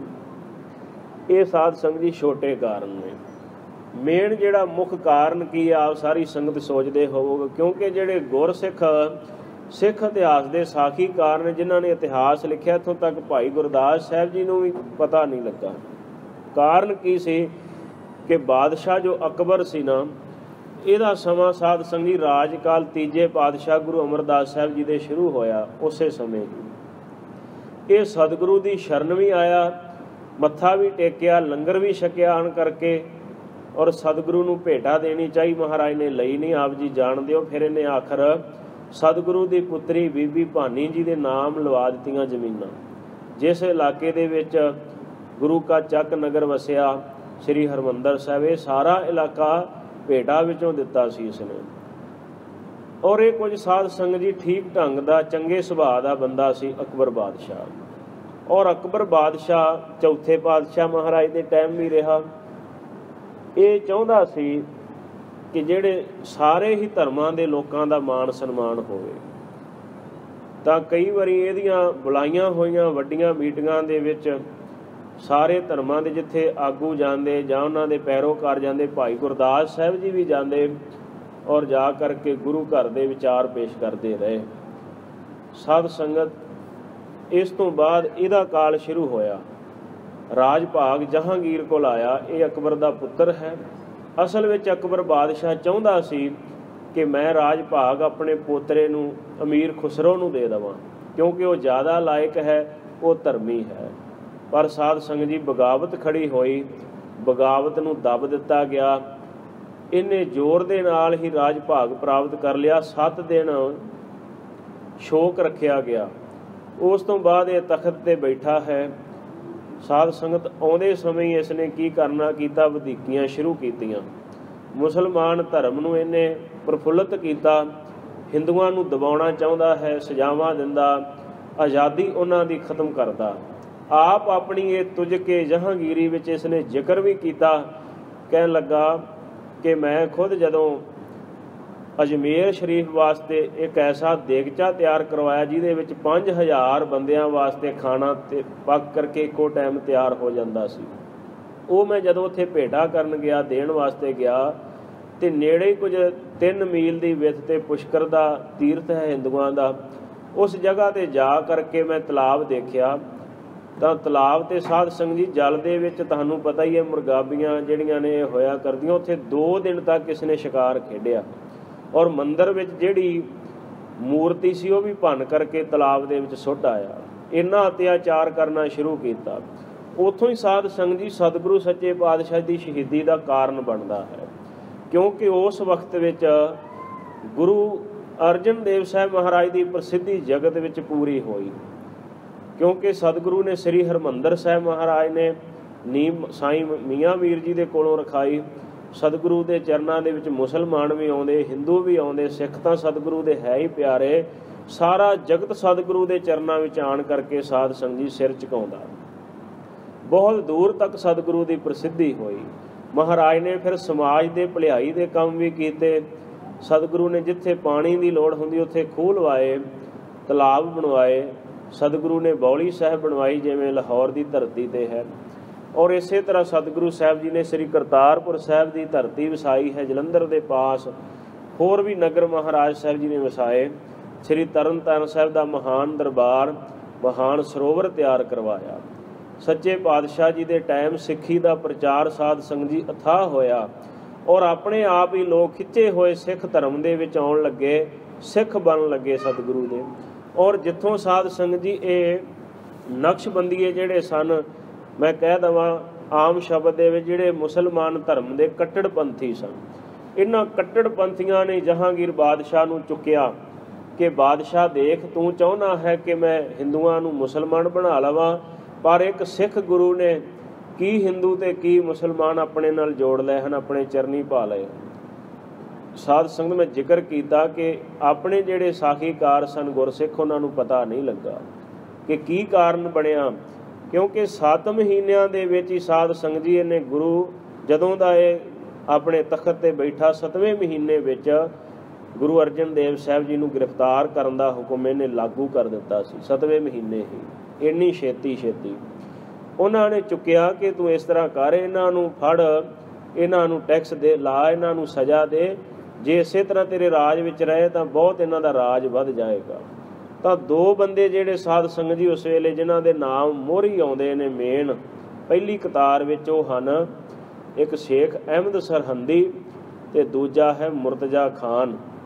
ਸ਼ੇਖ ਅਹਿਮਦ ਸਰਹੰਦੀ ਸਰਹੰਦ ਰਹਿੰਦਾ ਹੈ, ਜਿਹੜਾ ਸਾਧ ਸੰਗਤ ਜੀ ਕੱਟੜਪੰਥੀ ਹੈ ਅਤੇ ਮੁਸਲਮਾਨਾਂ ਦੇ ਮੁੱਦੇ ਜਹਾਂਗੀਰ ਦੇ ਕੋਲ ਉਠਾਉਂਦਾ, ਔਰ ਜਿਹਨੂੰ ਬਹੁਤ ਜ਼ਿਆਦਾ ਤੋਹਫੇ ਅਤੇ ਬੜੀਆਂ ਜਗੀਰਾਂ ਪ੍ਰਾਪਤ ਹੁੰਦੀਆਂ ਬਾਦਸ਼ਾਹ ਦੇ ਵੱਲੋਂ। ਔਰ ਮੁਸਲਮਾਨ ਜਿੰਨੇ ਵੀ ਕਾਜ਼ੀ ਮੁੱਲੇ ਮਲਾਣੇ ਸਨ, ਇਹ ਸ਼ੇਖ ਅਹਿਮਦ ਸਰਹੰਦੀ ਨੂੰ ਲੈ ਕਰਕੇ ਆਪਣੇ ਮੁੱਦੇ ਉਠਾਉਂਦੇ। ਮੁੱਦੇ ਇਹੀ ਸਨ ਕਿ ਜਿਹੜਾ ਮੁਸਲਮਾਨ ਧਰਮ ਹੈ ਉਹ ਸਾਰੇ ਹਿੰਦੂ ਜਗਤ ਦੇ ਵਿੱਚ, ਸਾਰੇ ਹਿੰਦੁਸਤਾਨ ਦੇ ਵਿੱਚ ਪ੍ਰਫੁੱਲਤ ਹੋਵੇ। ਕੱਟੜਤਾਈ ਸੀ ਨਾ, ਸ਼ਰ੍ਹਾ ਦੇ ਅਧੀਨ ਸਨ ਉਹ। ਤਾਂ ਇਹਨਾਂ ਨੇ ਵੀ ਸਤਿਗੁਰੂ ਦੇ ਵਿਰੁੱਧ ਬਹੁਤ ਜ਼ਿਆਦਾ ਸਾਧ ਸੰਗਤ ਜੀ ਆਪਣੇ ਮਨੋਂ ਕਲਪਿਤ ਬਣਾ ਕਰਕੇ ਗੱਲਾਂ ਕੀਤੀਆਂ ਗਈਆਂ। ਦੂਜੀ ਜਿਹੜੀ ਵੱਡੀ ਗੱਲ ਸੀ ਕਿ ਮੁਰਤਜ਼ਾ ਖਾਨ ਨੂੰ ਹੁਕਮ ਕਿਉਂ ਕੀਤਾ ਗਿਆ ਕਿ ਸਤਿਗੁਰੂ ਨੂੰ ਸਜ਼ਾ ਦਿੱਤੀ ਜਾਏ। ਉਸੇ ਟਾਈਮ ਹੀ ਬਹਾਨਾ ਇਹਨਾਂ ਨੂੰ ਇੱਕ ਬਹੁਤ ਵੱਡਾ ਸਾਧ ਸੰਗਤ ਲੱਭ ਗਿਆ ਕਿ ਬਾਦਸ਼ਾਹ ਦਾ ਪੁੱਤਰ ਅਮੀਰ ਖੁਸਰੋ ਨੇ ਬਗਾਵਤ ਕੀਤੀ। ਉਹ ਦਿੱਲੀ ਤੋਂ ਹੁੰਦਾ ਹੋਇਆ ਗੋਇੰਦਵਾਲ ਸਾਹਿਬ ਦੀ ਧਰਤੀ 'ਤੇ ਪਹੁੰਚਿਆ ਹੈ। ਗੋਇੰਦਵਾਲ ਸਾਹਿਬ ਦੀ ਧਰਤੀ ਤੋਂ ਸਾਧ ਸੰਗਤ ਜੀ ਉਸ ਵੇਲੇ ਪੁਰਾਣਾ ਪੱਤਨ ਉੱਥੇ ਹੀ ਸੀ ਲਾਹੌਰ ਨੂੰ ਜਾਣ ਵਾਸਤੇ। ਗੋਇੰਦਵਾਲ ਸਾਹਿਬ ਤੋਂ ਤਰਨਤਾਰਨ ਸਾਹਿਬ ਗਿਆ, ਤਰਨਤਾਰਨ ਸਾਹਿਬ ਤੋਂ ਝਬਾਲ ਹੁੰਦਾ ਹੋਇਆ ਉਹ ਲਾਹੌਰ ਪਹੁੰਚਿਆ। ਇਹ ਗੱਲ ਵੀ ਸਾਫ਼ ਅਜੇ ਸਾਧ ਸੰਗਤ ਜੀ ਕਲੀਅਰ ਨਹੀਂ ਹੋਈ ਕਿ ਇਹ ਬਾਗੀ ਖੁਸਰੋ ਅਮੀਰ ਖੁਸਰੋ ਗੁਰੂ ਅਰਜਨ ਦੇਵ ਸਾਹਿਬ ਜੀ ਨੂੰ ਉਸ ਵੇਲੇ ਮਿਲਿਆ ਕਿ ਨਹੀਂ ਮਿਲਿਆ। ਔਰ ਇਹਨਾਂ ਨੇ ਬਹਾਨਾ ਇਹ ਲਾਇਆ ਸੀ ਕਿ ਤੁਸੀਂ ਅਮੀਰ ਖੁਸਰੋ ਨੂੰ, ਜੋ ਬਾਦਸ਼ਾਹ ਦਾ ਬਾਗੀ ਹੈ, ਉਹਨੂੰ ਤੁਸੀਂ ਪ੍ਰਸ਼ਾਦਾ ਛਕਾਇਆ ਲੰਗਰ ਵਿੱਚ। ਦੂਜਾ ਉਸ ਨੂੰ ਤੁਸੀਂ ਪੈਸੇ ਵੀ ਦਿੱਤੇ, ਔਰ ਤੀਜਾ ਤੁਸੀਂ ਇਹ ਕੰਮ ਕੀਤਾ ਹੈ ਕਿ ਉਹਨੂੰ ਤੁਸੀਂ ਤਿਲਕ ਵੀ ਲਾਇਆ ਹੈ। ਇਹ ਤੁਸੀਂ ਸਾਡੀ ਸਰਕਾਰ ਦੇ, ਸਾਡੇ ਰਾਜ ਦੇ ਉਲਟ ਗਏ ਹੋ। ਬਲਕਿ ਇਹ ਗੱਲਾਂ ਸਤਿਗੁਰੂ ਨੇ ਕੀਤੀਆਂ ਨਹੀਂ। ਔਰ ਜੇ ਕੀਤੀਆਂ ਵੀ ਹੋਣ ਤੇ ਗੁਰੂ ਘਰ ਦਾ ਤੇ ਸਾਧ ਸੰਗਤ ਜੀ ਇਹ ਬਿਰਦ ਹੀ ਹੈ ਨਾ, ਜੋ ਸ਼ਰਨ ਆਵੇ ਤਿਸ ਕੰਠ ਲਾਵੇ, ਇਹੋ ਬਿਰਦ ਸੁਆਮੀ ਸੰਦਾ। ਮਹਾਰਾਜ ਗਰੀਬਾਂ ਮਜਲੂਮਾਂ ਦੇ ਉੱਪਰ ਰੱਖਿਆ ਕਰਨ ਵਾਲੇ ਸਤਿਗੁਰੂ ਧਰਮ ਰੱਖਿਅਕ ਹਨ।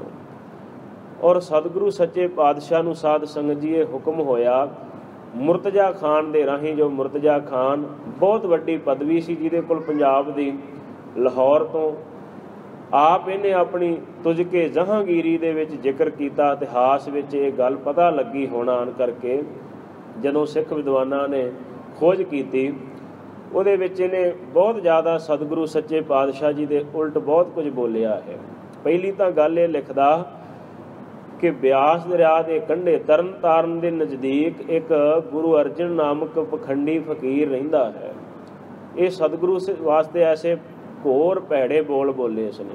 ਕਾਫਰ ਰਹਿੰਦਾ ਹੈ, ਔਰ ਉਸ ਕਾਫਰ ਨੇ ਕੀ ਹਿੰਦੂ ਮੁਸਲਮਾਨ ਮੁੱਲੇ ਮਲਾਣੇ ਆਪਣੇ ਵੱਲ ਸਾਰੇ ਖਿੱਚ ਲਏ ਹਨ।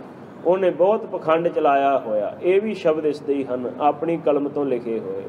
ਔਰ ਦੂਸਰੇ ਸ਼ਬਦਾਂ ਵਿੱਚ ਇਹਨੇ ਇਹ ਵੀ ਜ਼ਿਕਰ ਕੀਤਾ, ਜਦੋਂ ਸਤਿਗੁਰੂ ਦੀ ਸ਼ਹੀਦੀ ਹੋ ਗਈ, ਇੱਕ ਤਾਂ ਇਹਨੇ ਇਹ ਵੀ ਲਿਖਿਆ ਕਿ ਗੁਰੂ ਅਰਜਨ ਦੇਵ ਸਾਹਿਬ ਨੂੰ ਸਮੇਤ ਉਹਨਾਂ ਦੇ ਬੱਚਿਆਂ ਦੇ ਨਾਲ ਔਰ ਉਹਨਾਂ ਦੇ ਸੇਵਕਾਂ ਨਾਲ ਔਰ ਉਹਨਾਂ ਦੀ ਜੋ ਵੀ ਧਨ ਮਾਲ ਹੈ ਸਾਰਿਆਂ ਦੇ ਨਾਲ ਹੀ ਉਹਨਾਂ ਨੂੰ ਜ਼ਬਤ ਕਰ ਲਿਆ ਜਾਏ, ਫੜ ਲਿਆ ਜਾਏ। ਔਰ ਤੀਸਰੇ ਇਹ ਸ਼ਬਦ ਵੀ ਇੱਕ ਇਸ ਨੇ ਵਰਤੇ, ਜਦੋਂ ਸਤਿਗੁਰੂ ਦੀ ਸ਼ਹਾਦਤ ਹੋ ਗਈ ਤੇ ਕਹਿਣ ਲੱਗਾ ਬਹੁਤ ਚੰਗਾ ਹੋਇਆ ਜਿਹੜਾ ਇਹ ਕੰਮ ਹੋਇਆ ਕਿ ਗੁਰੂ ਅਰਜਨ ਦੇਵ ਸਾਹਿਬ ਦੀ ਸ਼ਹੀਦੀ ਹੋਈ ਹੈ। ਸੋ ਇੱਥੋਂ ਪਤਾ ਲੱਗਦਾ ਕਿ ਸਤਿਗੁਰੂ ਦੀ ਸ਼ਹੀਦੀ ਕੇਵਲ ਦੀਵਾਨ ਚੰਦੂ ਦੀ ਈਰਖਾ ਕਰਕੇ ਨਹੀਂ ਹੈ। ਉਹ ਤਾਂ ਸਾਧ ਸੰਗਤ ਜੀ ਇੱਕ ਪੂਰਕ ਕਾਰਨ ਹੀ ਹਨ, ਛੋਟੇ ਕਾਰਨ। ਮੇਨ ਕਾਰਨ ਸਾਧ ਸੰਗਤ ਜੀ ਇਹਨਾਂ ਦੀ ਜਿਹੜਾ ਮੁਸਲਮਾਨਾਂ ਦੀ ਸ਼ਰ੍ਹਾ ਹੀ ਹੈ, ਜੋ ਸਤਿਗੁਰੂ ਦੀ ਚੜ੍ਹਦੀ ਕਲਾ ਦੇਖ ਕਰਕੇ ਜਰ ਨਾ ਸਕੇ, ਸਤਿਗੁਰੂ ਦਾ ਪ੍ਰਚਾਰ ਦੇਖ ਕਰਕੇ, ਜੋ ਸਤਿਗੁਰੂ ਲੁਕਾਈ ਨੂੰ, ਸਮਾਜ ਨੂੰ, ਦੁਨੀਆ ਨੂੰ ਐਸਾ ਪਿਆਰ ਵੰਡ ਰਹੇ ਸਨ। ਏਕ ਨੂਰ ਤੇ ਸਭ ਜਗ ਉਪਜਿਆ, ਕੌਣ ਭਲੇ ਕੋ ਮੰਦੇ, ਏਕ ਨੂਰ ਤੇ ਸਭ ਜਗ ਉਪਜਿਆ। ਮਹਾਰਾਜ ਨੇ ਕਿਹਾ ਇੱਕੋ ਹੀ ਪ੍ਰਮਾਤਮਾ ਦੀ ਉਸ ਸ਼ਕਤੀ ਤੋਂ ਦੁਨੀਆ ਪੈਦਾ ਹੋਈ ਹੈ। ਕੀ ਹਿੰਦੂ ਮੁਸਲਮਾਨ ਸਿੱਖ ਈਸਾਈ ਸਭ ਉਹਦੇ ਹੀ ਬਣਾਏ ਹੋਏ ਹਨ। ਇਹ ਗੁਰੂ ਘਰ ਦਾ ਸਾਧ ਸੰਗਤ ਜੀ ਉਪਦੇਸ਼ ਸੀ। ਸੱਚੇ ਪਾਤਸ਼ਾਹ ਜੀ ਨੇ ਸ੍ਰੀ ਹਰਿਮੰਦਰ ਸਾਹਿਬ ਦੀ ਪਾਵਨ ਨੀਂਹ ਰੱਖੀ, ਸਾਈਂ ਮੀਆਂ ਮੀਰ ਜੀ ਨੇ ਨੀਂਹ ਰੱਖੀ ਹੈ। ਔਰ 4 ਦਰਵਾਜ਼ੇ ਸਾਧ ਸੰਗਤ ਜੀ ਰਖਾਏ ਗਏ। ਚਵਾਂ ਦਾ ਭਾਵ ਇਹ ਸੀ ਕਿ ਕਿਸੇ ਵੀ ਦਿਸ਼ਾ ਵਿੱਚੋਂ ਕਿਸੇ ਵੀ ਧਰਮ ਦਾ ਵਿਅਕਤੀ ਇਸ ਰੱਬ ਦੇ ਘਰ ਵਿੱਚ ਆ ਸਕਦਾ, ਕਿਸੇ ਨੂੰ ਕੋਈ ਇੱਥੇ ਬੰਨਣ ਨਹੀਂ ਹੈ। ਸਾਧ ਸੰਗਤ ਮੁਸਲਮਾਨਾਂ ਦਾ ਬੜਾ ਮੁਕੱਦਸ, ਬੜਾ ਪਵਿੱਤਰ ਉਹਨਾਂ ਦਾ ਸ਼ਹਿਰ ਹੈ ਮੱਕਾ, ਔਰ ਉੱਥੋਂ ਦਾ ਮਸ਼ਹੂਰ ਜੋ ਉਹਨਾਂ ਦਾ ਮੰਦਰ ਹੈ, ਜੋ ਉਹਨਾਂ ਦੀ ਮਸੀਤ ਹੈ ਕਾਬਾ, ਜਿੱਥੇ ਮੁਹੰਮਦ ਸਾਹਿਬ ਦਾ ਜਨਮ ਹੋਇਆ। ਸਾਧ ਸੰਗਤ ਉੱਥੇ ਕੇਵਲ ਮੁਸਲਮਾਨ ਹੀ ਜਾ ਸਕਦੇ ਨੇ, ਗੈਰ ਮੁਸਲਮਾਨ ਕੋਈ ਨਹੀਂ ਜਾ ਸਕਦਾ, ਔਰਤ ਵੀ ਨਹੀਂ ਜਾ ਸਕਦੀ। ਧੰਨ ਹੈ ਸਤਿਗੁਰੂ ਸਾਹਿਬ ਜੀ ਨੇ ਐਸਾ ਪਰਮਾਤਮਾ ਦਾ ਘਰ, ਹਰੀ ਦਾ ਮੰਦਰ ਤਿਆਰ ਕੀਤਾ ਜਿੱਥੇ ਸਭ ਕੋਈ ਆ ਸਕਦਾ ਹੈ। ਅੱਜ ਦੁਨੀਆ ਦੇ ਲੋਕ ਆਉਂਦੇ ਸਤਿਗੁਰੂ ਦੇ ਚਰਨਾਂ ਵਿੱਚ ਆਣ ਕੇ ਜੁੜਦੇ ਹਨ। ਤੇ 4 ਦਰਵਾਜ਼ੇ ਰੱਖ ਕਰਕੇ ਰਸਤਾ ਕੇਵਲ ਇੱਕ ਰੱਖਿਆ ਕਿ ਦੁਨੀਆ ਦੇ ਲੋਗੋ ਪ੍ਰਭੂ ਨੂੰ, ਵਾਹਿਗੁਰੂ ਨੂੰ ਮਿਲੋ ਜਿੱਧਰ ਦੀ ਮਰਜ਼ੀ, ਪਰ ਰਸਤਾ ਇੱਕ ਹੀ ਹੋਵੇਗਾ। ਉਹ ਪਰਮਾਤਮਾ ਦਾ ਪ੍ਰੇਮ ਦਾ ਰਸਤਾ ਹੈ। ਮਹਾਰਾਜ ਕਹਿੰਦੇ ਨੇ ਜਿਨ ਪ੍ਰੇਮ ਕੀਓ ਤਿਨ ਹੀ ਪ੍ਰਭ ਪਾਇਓ। ਸਤਿਗੁਰੂ ਨੇ ਇੱਕ ਮਾਰਗ ਦੱਸਿਆ। ਜਦੋਂ ਐਸੀ ਸਾਧ ਸੰਗਤ ਜੀ ਸਤਿਗੁਰੂ ਦੀ ਪ੍ਰਸਿੱਧੀ ਦੂਰ ਤੱਕ ਹੋਈ ਤਾਂ ਸੁਭਾਵਿਕ ਸੀ ਇਹਨਾਂ ਦੇ ਹਿਰਦਿਆਂ ਦੇ ਵਿੱਚ ਈਰਖਾ ਕਰਕੇ ਉਹ ਅੱਗ ਉੱਠੀ ਔਰ ਸਤਿਗੁਰੂ ਦੇ ਇਲਜ਼ਾਮ ਸ਼ੁਰੂ ਲਾਉਣੇ ਕੀਤੇ। ਪਹਿਲਾ ਇਲਜ਼ਾਮ ਇਹ ਅਮੀਰ ਖੁਸਰੋ ਦਾ ਲਾਇਆ ਗਿਆ। ਔਰ ਜਦੋਂ ਸਤਿਗੁਰੂ ਸਾਹਿਬ ਜੀ ਨੂੰ ਹੁਣ ਇਹ ਹੁਕਮ ਆਇਆ, ਮੁਰਤਜ਼ਾ ਖਾਨ ਨੇ ਆਪਣੇ ਬੰਦੇ ਭੇਜੇ ਹਨ, ਲਾਹੌਰ ਤੋਂ ਚੱਲ ਕਰਕੇ ਆਏ, ਤਾਂ ਜਾਣੀ ਜਾਣ ਸਤਿਗੁਰੂ ਨੂੰ ਸਾਧ ਸੰਗਤ ਜੀ ਸਾਰਾ ਹੀ ਪਤਾ ਲੱਗ ਗਿਆ ਕਿ ਕੀ ਆਉਣ ਵਾਲੇ ਸਮੇਂ ਵਿੱਚ ਭਾਣਾ ਕੀ ਵਰਤੇਗਾ। ਆਪ ਸਤਿਗੁਰੂ ਨੇ ਆਪਣੇ ਹੱਥੀਂ ਸਾਧ ਸੰਗਤ ਜੀ ਬਾਬਾ ਬੁੱਢਾ ਸਾਹਿਬ ਜੀ ਨੂੰ ਕਹਿ ਕਰਕੇ ਗੁਰਤਾ ਗੱਦੀ ਦਾ ਤਿਲਕ ਆਪਣੇ ਸਪੁੱਤਰ ਗੁਰੂ ਹਰਗੋਬਿੰਦ ਸਾਹਿਬ ਮਹਾਰਾਜ ਦੇ ਮੱਥੇ ਲਾਇਆ ਔਰ ਉਹਨਾਂ ਨੂੰ ਨਮਸਕਾਰ ਕੀਤੀ, ਪਰਿਕਰਮਾ ਕੀਤੀਆਂ ਕਿ ਹੁਣ 6ਵੇਂ ਸਤਿਗੁਰੂ ਗੁਰੂ ਹਰਗੋਬਿੰਦ ਸਾਹਿਬ ਹੋਵਣਗੇ।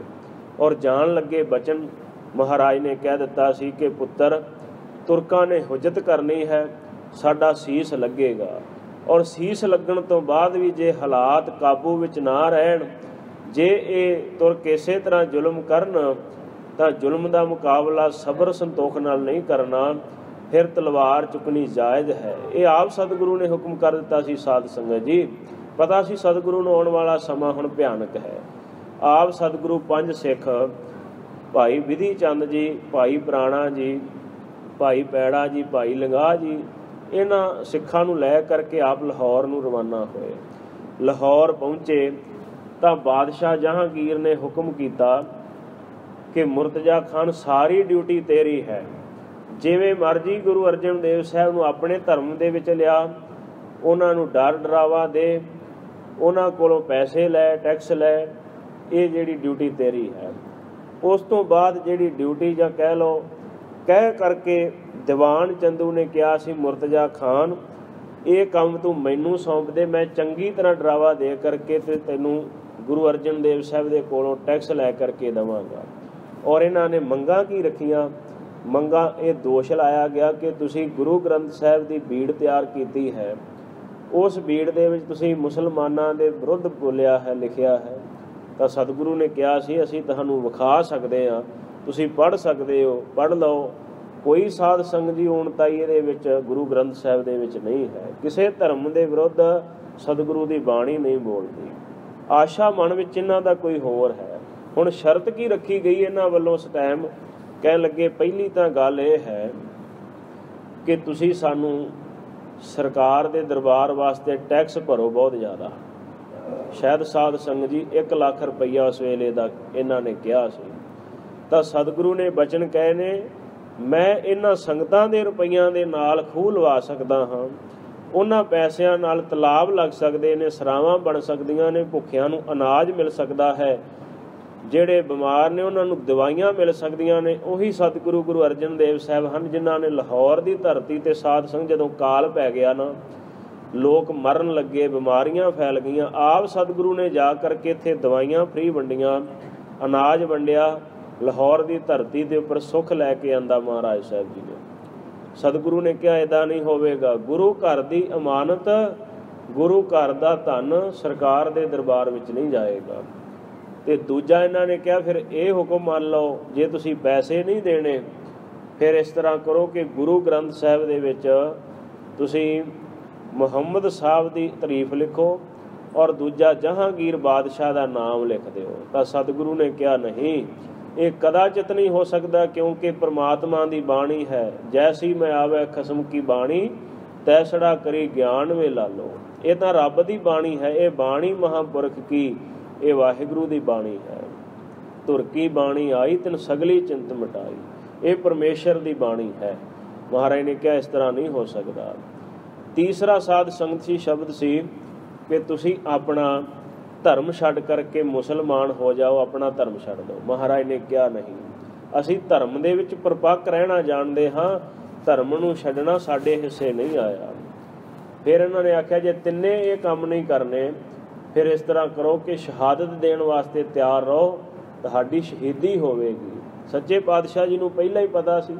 ਬੜਾ ਯਤਨ ਕੀਤਾ ਗਿਆ ਕਿ ਕਿਸੇ ਤਰੀਕੇ ਨਾਲ ਇਹ ਡੋਲ ਜਾਣ, ਪਰ ਸਤਿਗੁਰੂ ਸਾਧ ਸੰਗਤ ਜੀ ਡੋਲਣ ਵਾਲਿਆਂ ਵਿੱਚੋਂ ਨਹੀਂ ਹਨ। ਸਾਧ ਸੰਗਤ ਜੀ 5 ਦਿਨ ਸੱਚੇ ਪਾਤਸ਼ਾਹ ਜੀ ਨੂੰ ਤਸੀਹੇ ਦਿੱਤੇ ਗਏ।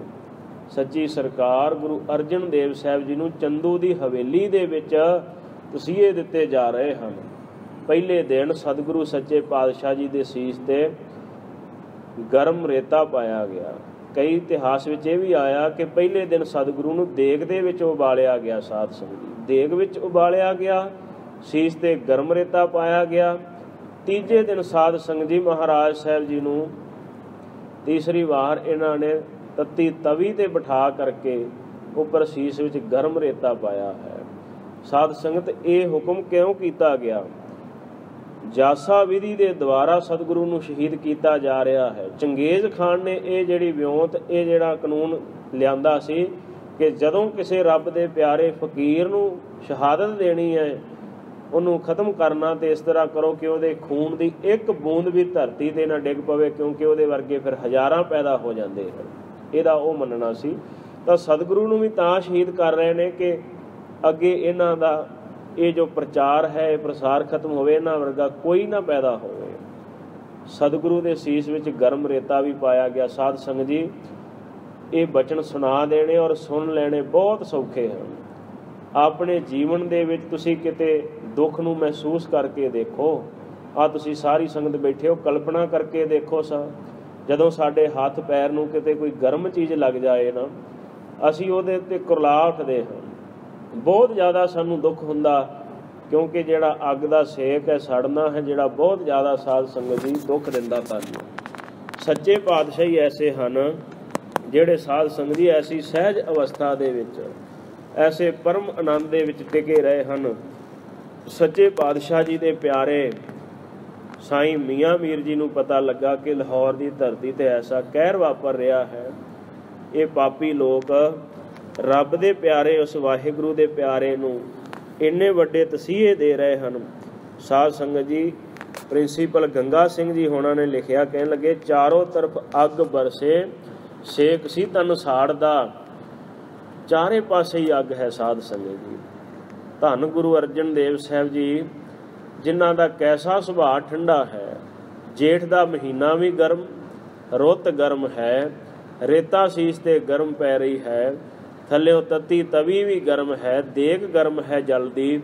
ਔਰ ਇੱਥੋਂ ਤੱਕ ਸਾਧ ਸੰਗਤ ਜੀ ਜਿਹੜਾ ਇਹ ਦੀਵਾਨ ਚੰਦੂ ਉਹ ਵੀ ਗਰਮ, ਮੁਰਤਜਾ ਖਾਨ ਗਰਮ, ਜਹਾਂਗੀਰ ਪਾਪੀ ਗਰਮ, ਸਾਰੇ ਹੀ ਸੁਭਾਅ ਆਪਣਾ ਗਰਮ ਚੁੱਕੀ ਫਿਰਦੇ ਹਨ।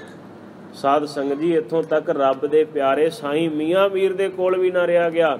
ਜਦੋਂ ਆਣ ਕਰਕੇ ਦੇਖਿਆ ਤੇ ਗਰਮ ਹੋ ਗਏ ਕਿ ਮਹਾਰਾਜ ਇਹ ਕੀ ਭਾਣਾ ਵਰਤਾ ਰਹੇ ਹੋ, ਜੇ ਹੁਕਮ ਕਰੋ ਤਾਂ ਇੱਥੇ ਮਹਾਰਾਜ ਕਹਿਰ ਵਰਤਾ ਦਿਆਂ, ਇੱਟ ਨਾਲ ਇੱਟ ਖੜਕਾ ਦਿਆਂ, ਇਹਨਾਂ ਦਾ ਰਾਜ ਭਾਗ ਖਤਮ ਕਰ ਦੇਵਾਂ। ਰੱਬ ਦਾ ਪਿਆਰਾ ਸੀ ਨਾ ਸਾਧ ਸੰਗਤ।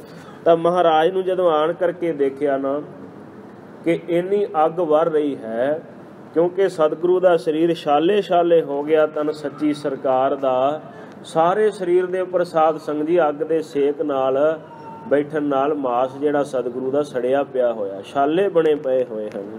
ਸਾਈਂ ਮੀਆਂ ਮੀਰ ਡਿੱਠਾ ਹਾਲ ਆ ਜਦ ਯਾਰ ਦਾ। ਸਾਈਂ ਮੀਆਂ ਮੀਰ ਨੇ ਹਾਲ ਦੇਖਿਆ ਆਪਣੇ ਪਿਆਰੇ ਸੱਜਣ ਦਾ, ਸਤਿਗੁਰੂ ਗੁਰੂ ਅਰਜਨ ਦੇਵ ਸਾਹਿਬ ਦਾ। ਹੋ ਵਿਆਕਲ ਰੋ ਪਿਆ। ਸਾਧ ਸੰਗਤ ਜੀ ਵਿਆਕਲ ਦੁਖੀ ਹੋ ਕੇ ਰੋ ਪਏ, ਜਰਿਆ ਨਾ ਗਿਆ। ਰੋ ਕਰਕੇ ਸਾਧ ਸੰਗਤ ਜੀ ਤੇ ਚੀਕ ਧਾਹੀ ਮਾਰਦਾ, ਧਾਹਾਂ ਮਾਰ ਕੇ ਭੁੱਬਾਂ ਮਾਰ ਕੇ ਰੋਂਦੇ ਸਾਈਂ ਮੀਆਂ ਮੀਰ। ਅੱਗਿਓਂ ਸਤਿਗੁਰੂ ਸੱਚੇ ਪਾਤਸ਼ਾਹ ਜੀ ਨੇ ਸੁਣ ਸਤਿਗੁਰ ਕਿਹਾ, ਮੀਆਂ ਛੋਡੋ ਪ੍ਰੀਤੀ ਚਾਮ ਸੇ। ਆਹ ਸਰੀਰ ਨਾਲ ਚੰਮ ਦੇ ਨਾਲ ਕਾਹਦੀ ਪ੍ਰੀਤੀ ਹੈ ਮੀਆਂ ਜੀ, ਛੱਡ ਦਿਓ ਇਹਨੂੰ। ਭਾਵੇਂ ਸਾਡੇ ਸਰੀਰ ਦੇ ਉੱਪਰ ਕਿਆ ਹੁਆ ਤਨ ਜਲ ਰਹਾ, ਹਮ ਸੁਖੀ ਹੈ ਹਰੀ ਕੇ ਨਾਮ ਸੇ। ਅਸੀਂ ਪ੍ਰਮਾਤਮਾ ਦੇ ਨਾਮ ਤੇ ਉਹਦੀ ਰਜ਼ਾ ਦੇ ਵਿੱਚ ਖੁਸ਼ ਹਾਂ। ਸਾਨੂੰ ਉਹਦੀ ਰਜਾ ਚੰਗੀ ਲੱਗਦੀ ਹੈ। ਤੇਰਾ ਕੀਆ ਮੀਠਾ ਲੱਗੈ, ਹਰ ਨਾਮ ਪਦਾਰਥ ਨਾਨਕ ਮੰਗੈ। ਸਾਧ ਸੰਗਤ ਤਤੀ ਤਵੀ ਤੇ ਵੀ ਬਿਠਾਇਆ ਗਿਆ। ਆਖਰਕਾਰ ਜਦੋਂ ਸਤਿਗੁਰੂ ਨਹੀਂ ਡਰੇ, ਨਹੀਂ ਡੋਲੇ, ਸਤਿਗੁਰੂ ਡੋਲਣ ਵਾਲਿਆਂ ਵਿੱਚੋਂ ਨਹੀਂ ਹਨ, ਅਡੋਲ ਹਨ, ਨਿਡਰ ਹਨ, ਨਿਰਭੈ ਹਨ, ਨਿਰਵੈਰ ਹਨ। ਸਾਧ ਸੰਗਤ ਮਹਾਰਾਜ ਸਾਹਿਬ ਜੀ ਨੂੰ ਫਿਰ ਉਸ ਵੇਲੇ ਰਾਵੀ ਦੀ ਜਿਹੜਾ ਦਰਿਆ ਵਹਿੰਦਾ ਹੈ ਪਾਕਿਸਤਾਨ ਵਿੱਚ, ਉਹਦੀ ਇੱਕ ਛੋਟੀ ਸ਼ਾਖਾ ਜਿਹੜੀ ਸੀ ਨਾ, ਉਹ ਜਿੱਥੇ ਗੁਰਦੁਆਰਾ ਸਾਹਿਬ ਡੇਰਾ ਸਾਹਿਬ ਹੈ ਇੱਥੋਂ ਦੀ ਵਹਿੰਦੀ ਸੀ। ਠੰਡੇ ਜਲ ਦੇ ਵਿੱਚ ਸਤਿਗੁਰੂ ਸਾਹਿਬ ਜੀ ਨੂੰ ਸਾਧ ਸੰਗਤ ਦੁੱਖ ਦੇਣ ਵਾਸਤੇ, ਜਦੋਂ ਤਨ ਤੇ ਅੱਗ ਦੇ ਨਾਲ ਸੜਿਆ ਹੋਵੇ ਕੋਈ ਸਰੀਰ ਦਾ ਹਿੱਸਾ, ਤੇ ਠੰਡੇ ਜਲ ਦਾ ਹੋਰ ਵੀ ਦੁੱਖ ਲੱਗਦਾ ਹੈ। ਸਤਿਗੁਰੂ ਦੇ ਸਰੀਰ ਨੂੰ ਹੋਰ ਦੁੱਖ ਦੇਣ ਵਾਸਤੇ ਇੱਥੇ ਸਾਧ ਸੰਗਤ ਜੀ ਲਿਆਂਦਾ ਗਿਆ। ਹੁਣ ਸਤਿਗੁਰੂ ਸੱਚੇ ਪਾਤਸ਼ਾਹ ਜੀ ਨੇ ਕਹਿੰਦੇ ਜਪਜੀ ਸਾਹਿਬ ਦਾ ਪਾਠ ਕੀਤਾ ਔਰ ਸਿੱਖਾਂ ਨੂੰ ਸਮਝਾ ਦਿੱਤਾ ਮਹਾਰਾਜ ਨੇ ਕਿ ਹੁਣ ਅਸੀਂ ਸਰੀਰ ਤਿਆਗ ਦੇਣਾ ਹੈ, ਇਸ ਦਰਿਆ ਦੇ ਵਿੱਚ ਹੀ ਲੀਨ ਹੋ ਜਾਵਾਂਗੇ। ਤੁਸੀਂ ਸਾਡੇ ਪਿੱਛੋਂ ਅੰਮ੍ਰਿਤਸਰ ਸਾਹਿਬ ਜਾ ਕੇ ਖਬਰ ਦੇਣੀ, ਸਾਡੇ ਮਾਤਾ ਜੀ ਨੂੰ, ਪਰਿਵਾਰ ਨੂੰ, ਤੇ ਗੁਰੂ ਹਰਗੋਬਿੰਦ ਸਾਹਿਬ ਮਹਾਰਾਜ ਦਾ ਤੁਸੀਂ ਸਾਥ ਨਿਭਾਉਣਾ ਤੇ ਸਿੱਖਾਂ ਨੂੰ ਧੀਰਜ ਦੇਣਾ। ਇਹ ਸ਼ਬਦ ਮਹਾਰਾਜ ਸਾਹਿਬ ਜੀ ਨੇ ਵਰਤੇ ਸਨ। ਸਾਧ ਸੰਗਤ ਜੀ ਮਹਾਰਾਜ ਸਾਹਿਬ ਜੀ ਜਦੋਂ ਗਏ ਤੇ ਦਰਿਆ ਦੇ ਪਾਣੀ ਦੇ ਵਿੱਚ, ਜਲ ਦੇ ਵਿੱਚ ਹੀ ਸਤਿਗੁਰੂ ਲੀਨ ਹੋ ਗਏ। ਸਣ ਦੇ ਹੀ ਸਤਿਗੁਰੂ ਸਾਹਿਬ ਜੀ ਸੱਚਖੰਡ ਚਲੇ ਗਏ ਹਨ। ਗਰੀਬ ਨਵਾਜ ਸੱਚੇ ਪਾਤਸ਼ਾਹ ਭਾਈ ਸਾਹਿਬ, ਭਾਈ ਗੁਰਦਾਸ ਸਾਹਿਬ ਜੀ ਦੀ ਪੌੜੀ ਰਾਗੀ ਸਿੰਘ ਵੀ ਪੜ੍ਹ ਰਹੇ ਸਨ। ਮੈਂ ਆਪ ਜੀ ਨਾਲ ਵਿਚਾਰ ਕਰਾਂ ਤੇ ਸਮਾਪਤੀ ਕਰੀਏ। ਭਾਈ ਸਾਹਿਬ ਜੀ ਨੇ ਬੜਾ ਸੁੰਦਰ ਜ਼ਿਕਰ ਕੀਤਾ, ਕਹਿਣ ਲੱਗੇ, ਰਹਿੰਦੇ ਗੁਰ ਦਰਿਆਓ ਵਿੱਚ ਮੀਨ ਕੁਲੀਨ ਹੇਤ ਨਿਰਬਾਣੀ, ਦਰਸ਼ਨ ਦੇਖ ਪਤੰਗ ਜਿਉ। ਸਾਧ ਸੰਗਤ ਜਿਵੇਂ ਮੱਛੀ ਜਿਹੜੀ ਹੈ ਇਹ ਦਰਿਆਵਾਂ ਦੇ ਵਿੱਚ, ਪਾਣੀ ਦੇ ਵਿੱਚ ਰਹਿੰਦੀ ਹੈ ਬੜੇ ਪਿਆਰ ਕਰਕੇ, ਉਹਦਾ ਪ੍ਰੇਮ ਹੈ ਨਾ ਪਾਣੀ ਦੇ ਨਾਲ, ਜਲ ਦੇ ਨਾਲ। ਸਤਿਗੁਰੂ ਵੀ ਰਹਿੰਦੇ ਗੁਰ ਦਰਿਆਓ ਵਿੱਚ ਪਰਮਾਤਮਾ ਰੂਪੀ ਸਮੁੰਦਰ ਦੇ ਵਿੱਚ ਲੀਨ ਹਨ, ਜਿਵੇਂ ਮੱਛੀ ਰਹਿੰਦੀ ਹੈ। ਦਰਸ਼ਨ ਦੇਖ ਪਤੰਗ ਜਿਉ, ਜੋਤੀ ਅੰਦਰ ਜੋਤ ਸਮਾਣੀ। ਜਿਵੇਂ ਪਤੰਗ ਜਿਹੜਾ ਹੈ ਇਹ ਰੂਪ ਦੇਖ ਕਰਕੇ ਲੈਟਦਾ, ਉਹਦੇ ਉੱਪਰ ਆਪਣਾ ਤਨ ਵੀ ਸਾੜ ਲੈਂਦਾ ਹੈ। ਸਤਿਗੁਰੂ ਸੱਚੇ ਪਾਤਸ਼ਾਹ ਵੀ ਪ੍ਰਭੂ ਦਰਸ਼ਨਾਂ ਦੇ ਵਿੱਚ ਲੈ ਲੀਨ ਹਨ। ਤੀਸਰਾ ਦ੍ਰਿਸ਼ਟਾਂਤ ਉਹਨਾਂ ਨੇ ਵਰਤਿਆ ਹੈ, ਜਿਵੇਂ ਸ਼ਬਦ ਸੁਰਤ ਲਿਵ ਮਿਰਗ ਜਿਉ, ਭੀੜ ਪਈ ਚਿਤ ਅਵਰ ਨਾ ਆਣੀ। ਜਿਵੇਂ ਹਿਰਨੀ ਜਿਹੜੀ ਹੈ ਉਹ ਸ਼ਬਦ ਦੀ ਬੜੀ ਪ੍ਰੇਮੀ ਹੈ, ਉਹਨੂੰ ਸ਼ਬਦ ਬੜਾ ਚੰਗਾ ਲੱਗਦਾ ਹੈ, ਤੇ ਦੁੱਖ ਦਾ ਸਮਾਂ ਆਉਣ ਤੇ ਵੀ ਉਹ ਸ਼ਬਦ ਨੂੰ ਛੱਡਦੀ ਨਹੀਂ, ਭਾਵੇਂ ਸ਼ਿਕਾਰੀ ਤੀਰ ਮਾਰ ਕਰਕੇ ਉਸ ਨੂੰ ਮਾਰ ਦਿੰਦਾ ਹੈ। ਸਤਿਗੁਰੂ ਸੱਚੇ ਪਾਤਸ਼ਾਹ ਵੀ ਸ਼ਬਦ ਵਿੱਚ ਲੀਨ ਹਨ। ਚੌਥਾ ਉਹਨਾਂ ਨੇ ਦ੍ਰਿਸ਼ਟਾਂਤ ਵਰਤਿਆ, ਜਿਵੇਂ ਚਰਨ ਕਵਲ ਮਿਲ ਭਵਰ ਜਿਉ। ਜਿਵੇਂ ਭੌਰਾ ਜਿਹੜਾ ਹੈ ਉਹ ਕਵਲ ਫੁੱਲ ਦੇ ਉੱਪਰ ਜਾ ਕਰਕੇ ਗੁੰਝਾਂ ਪਾਉਂਦਾ ਹੈ ਔਰ ਉਹਦੇ ਰਸ ਦਾ ਬਹੁਤ ਜ਼ਿਆਦਾ ਪ੍ਰੇਮੀ ਹੈ, ਰਸ ਪ੍ਰਾਪਤ ਕਰਦਾ। ਔਰ ਜਦੋਂ ਸ਼ਾਮ ਦੇ ਵਕਤ ਸਾਧ ਸੰਗਤ ਜੀ ਕਮਲ ਦਾ ਫੁੱਲ ਮੁੰਦਿਆ ਜਾਂਦਾ, ਬੰਦ ਹੋ ਜਾਂਦਾ, ਉਹਦੇ ਵਿੱਚ ਆਪਣਾ ਤਨ ਜਿਹੜਾ ਹੈ ਉਹ ਕੁਰਬਾਨ ਕਰ ਦਿੰਦਾ ਹੈ, ਬਾਹਰ ਨਹੀਂ ਨਿਕਲ ਹੁੰਦਾ। ਰਸ ਪ੍ਰਾਪਤ ਕਰਦੇ ਕਰਦੇ ਵਿੱਚੇ ਹੀ ਸਰੀਰ ਛੱਡ ਦਿੰਦਾ ਹੈ। ਚਰਨ ਕਵਲ ਮਿਲ ਭਵਰ ਜਿਉ, ਸੁਖ ਸੰਪਟ ਵਿੱਚ ਰਹਿਣ ਵਿਹਾਣੀ।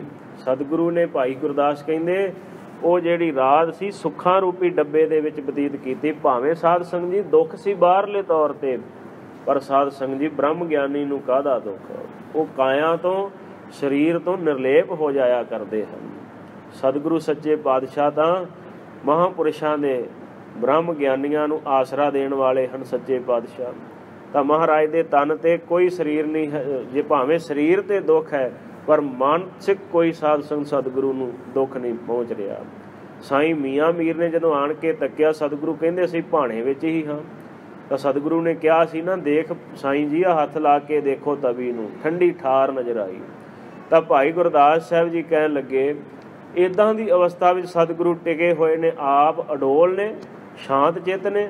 ਇੱਥੋਂ ਤੱਕ ਹੀ ਸੀਮਤ ਨਹੀਂ, ਹੁਣ ਸਤਿਗੁਰੂ ਬਾਰੇ ਅੱਗੇ ਲਿਖਦੇ, ਕਹਿੰਦੇ ਹਨ ਗੁਰ ਉਪਦੇਸ਼ ਨਾ ਵਿਸਰੈ। ਹੁਣ ਸਿੱਖਾਂ ਨੂੰ ਵੀ ਕਿਤੇ ਪ੍ਰਮਾਤਮਾ ਦਾ ਉਪਦੇਸ਼ ਨਾ ਭੁੱਲ ਜਾਏ। ਸਿੱਖਾਂ ਨੂੰ ਵੀ ਉਪਦੇਸ਼ ਸਤਿਗੁਰੂ ਕਰਦੇ ਪਏ ਹਨ। ਸਿੱਖਾਂ ਦੇ ਉੱਪਰ ਵੀ ਉਪਦੇਸ਼ ਰਾਤ ਸਾਰੀ ਸਤਿਗੁਰੂ ਸਿੱਖਿਆ ਦਿੰਦੇ ਰਹੇ। ਗੁਰੂ ਅਰਜਨ ਦੇਵ ਸਾਹਿਬ ਜੀ ਮਹਾਰਾਜ ਸਿੱਖਾਂ ਨੂੰ ਮਹਾਰਾਜ ਬਖਸ਼ਿਸ਼ ਕਰਦੇ ਹਨ। ਜਿਵੇਂ ਸਾਧ ਸੰਗਤ ਜੀ ਬਵੀਹਾ ਜਿਹੜਾ ਹੈ ਨਾ, ਇਵੇਂ ਸਤਿਗੁਰੂ ਬਵੀਹੇ ਜਿਉਂ ਬੋਲ ਵਖਾਣੀ। ਬੋਲ ਬੋਲ ਕਰਕੇ ਸਤਿਗੁਰੂ ਸਿੱਖਾਂ ਨੂੰ ਸਮਝਾਉਂਦੇ ਗੁਰਸਿੱਖੀ ਦੀ ਰੋਹ ਰੀਤ ਦੇ ਮਹਾਰੇ ਪ੍ਰਪੱਕ ਕਰਦੇ ਰਹੇ। ਸਾਧ ਸੰਗਤ ਜੀ, ਗੁਰਮੁਖ ਜਿਹੜੇ ਗੁਰਮੁਖ ਪਿਆਰੇ ਸਤਿਗੁਰੂ ਹਨ, ਮੁਖੀ ਸਤਿਗੁਰੂ, ਉਹਨਾਂ ਦੇ ਬਾਬਤ ਭਾਈ ਗੁਰਦਾਸ ਸਾਹਿਬ ਜੀ ਨੇ ਲਿਖਿਆ, ਗੁਰਮੁਖ ਸੁਖ ਫਲ ਪਿਰਮ ਰਸ, ਸਹਿਜ ਸਮਾਧ ਸਾਧ ਸੰਗ ਜਾਣੀ, ਗੁਰ ਅਰਜਨ ਵਿਟੋ ਕੁਰਬਾਨੀ। ਸਤਿਗੁਰੂ ਤੋਂ ਕੁਰਬਾਨ ਜਾਈਏ। ਜਿਹੜੇ ਦੀਨ ਦਿਆਲ ਪਾਤਸ਼ਾਹ ਪ੍ਰਭੂ ਦੇ ਵਿੱਚ ਅਭੇਦ ਨੇ, ਸਹਿਜ ਦੀ ਸਮਾਧੀ ਵਿੱਚ ਟਿਕੇ ਹੋਏ ਪਏ ਹਨ, ਐਸੇ ਦੀਨ ਦਿਆਲ ਸਤਿਗੁਰੂ ਨੇ ਆਪਣਾ ਸਰੀਰ, ਆਪਣਾ ਬਲੀਦਾਨ ਸਾਧ ਸੰਗਤ ਜੀ ਸ਼ਹੀਦੀਆਂ ਦੀ ਪਿਰਤ ਪਾਉਣ ਵਾਸਤੇ ਸਤਿਗੁਰੂ ਨੇ ਤਿਆਗ ਦਿੱਤਾ ਹੈ। ਔਰ ਉਸ ਤੋਂ ਬਾਅਦ ਸਾਧ ਸੰਗਤ ਜੀ ਫਿਰ 6ਵੇਂ ਪਾਤਸ਼ਾਹ ਗੁਰੂ ਹਰਗੋਬਿੰਦ ਸਾਹਿਬ ਮਹਾਰਾਜ ਸਾਹਿਬ ਜੀ ਦਾ ਸਮਾਂ ਆਇਆ। ਦੁਸ਼ਮਣ ਚਾਹੁੰਦੇ ਸੀ ਕਿ ਸ਼ਾਇਦ ਅਸੀਂ ਗੁਰੂ ਅਰਜਨ ਦੇਵ ਸਾਹਿਬ ਜੀ ਨੂੰ ਸ਼ਹੀਦ ਕਰਕੇ ਗੁਰੂ ਨਾਨਕ ਦੇ ਘਰ ਦੀ ਆਵਾਜ਼ ਨੂੰ ਸਦਾ ਚਿਰ ਵਾਸਤੇ ਬੰਦ ਕਰ ਦੇਵਾਂਗੇ, ਨੱਪ ਦੇਵਾਂਗੇ। ਪਰ ਇੱਦਾਂ ਹੋਇਆ ਨਹੀਂ। ਸੱਚੇ ਪਾਤਸ਼ਾਹ ਗੁਰੂ ਅਰਜਨ ਦੇਵ ਸਾਹਿਬ ਮਹਾਰਾਜ ਨੇ ਤਾਂ ਸਾਧ ਸੰਗਤ ਜੀ ਇਹ ਸ਼ਬਦ ਵੀ ਕਹਿ ਦਿੱਤੇ ਕਿ ਦੁਨੀਆ ਦੇ ਲੋਗੋ, ਤੁਸੀਂ ਚਾਹੁੰਦੇ ਪਏ ਹੋ ਕਿ ਮੇਰੀ ਆਵਾਜ਼ ਨੂੰ ਬੰਦ ਕਰਨਾ ਚਾਹੁੰਦੇ ਹੋ, ਪਰ ਇਹ ਆਵਾਜ਼ ਬੰਦ ਨਹੀਂ ਹੋਵੇਗੀ। ਮੇਰੀ ਸਦਾ ਕੋ ਦਬਾਨਾ ਤੋਂ ਮੁਮਕਿਨ ਹੈ। ਮੇਰੀ ਆਵਾਜ਼ਾਂ ਨੂੰ ਤੁਸੀਂ ਬੰਦ ਕਰ ਸਕਦੇ ਹੋ, ਜੋ ਮੈਂ ਕਹਿ ਰਿਹਾ ਹਾਂ, ਮਗਰ ਬਦਲਤੇ ਵਕਤ ਕੀ ਰਫ਼ਤਾਰ ਕੌਣ ਰੋਕੇਗਾ। ਸਮਾਂ ਬਦਲੇਗਾ, ਇਸ ਸਮੇਂ ਦੀ ਗਤੀ ਨੂੰ ਕੋਈ ਰੋਕ ਨਹੀਂ ਸਕਦਾ। ਫਸੀਲੋਂ ਆਦਸ਼ੋਂ ਆਹਨ ਬਹੁਤ ਬੁਲੰਦ ਸਹੀ। ਇਹ ਜਿਹੜੀਆਂ ਚੰਦੂ ਦੀਆਂ ਹਵੇਲੀਆਂ ਤੇ ਕੰਧਾਂ ਬੜੀਆਂ ਉੱਚੀਆਂ ਨੇ, ਬਹੁਤ ਉੱਚੇ ਹਨ ਮਹਿਲ, ਪਰ ਸਤਿਗੁਰੂ ਕਹਿੰਦੇ ਮਗਰ ਹਯਾਤ ਕੀ ਲਲਕਾਰ ਕੌਣ ਰੋਕੇਗਾ। ਮੇਰੇ ਖਿਆਲੋਂ ਕੀ ਪ੍ਰਵਾਜ ਰੋਕਣੇ ਵਾਲੇ, ਹਰਗੋਬਿੰਦ ਕੀ ਤਲਵਾਰ ਕੌਣ ਰੋਕੇਗਾ। ਮੇਰੇ ਪੁੱਤਰ ਗੁਰੂ ਹਰਗੋਬਿੰਦ ਸਾਹਿਬ ਦੀ ਤਲਵਾਰ ਨੂੰ ਕੌਣ ਭਾਈ ਰੋਕ ਸਕੇਗਾ। ਹੁਣ ਤਾਂ ਭਾਵੇਂ ਤੁਸੀਂ ਮੇਰੀ ਆਵਾਜ਼ ਨੂੰ ਬੰਦ ਕਰਨਾ ਚਾਹੁੰਦੇ ਹੋ, ਇਹ ਗੱਲ ਮੁਮਕਿਨ ਹੈ, ਹੋ ਸਕਦਾ ਹੈ, ਪਰ ਆਉਣ ਵਾਲੇ ਭਵਿੱਖ ਵਿੱਚ ਸਮੇਂ ਅੰਦਰ ਤੁਹਾਡੀਆਂ ਜੜ੍ਹਾਂ ਮੇਰਾ ਪੁੱਤਰ ਹਿਲਾਵੇਗਾ। ਤੇ ਸਮਾਂ ਸਾਧ ਸੰਗਤ ਜੀ ਆਇਆ, ਸਤਿਗੁਰੂ ਦੀ ਸ਼ਹਾਦਤ ਸਾਧ ਸੰਗਤ ਜੀ ਅਜਾਈ ਨਹੀਂ ਗਈ, ਕਿਉਂਕਿ ਇਤਿਹਾਸ ਗਵਾਹ ਹੈ। ਜਿਹੜੇ ਸ਼ਹੀਦ ਹੋਇਆ ਕਰਦੇ ਨੇ ਸਾਧ ਸੰਗਤ, ਉਹਨਾਂ ਦੀ ਜ਼ਿੰਦਗੀ ਸ਼ਹਾਦਤ ਤੋਂ ਬਾਅਦ ਹੀ ਸ਼ੁਰੂ ਹੁੰਦੀ ਹੈ। ਸਾਡਾ ਜੀਵਨ ਜਿਹੜਾ ਹੈ ਕੁਝ ਸਮੇਂ ਦਾ ਹੈ। ਜਦੋਂ ਸਰੀਰ ਮ੍ਰਿਤਕ ਹੋ ਗਿਆ, ਸਾਡੀ ਕਹਾਣੀ ਖਤਮ।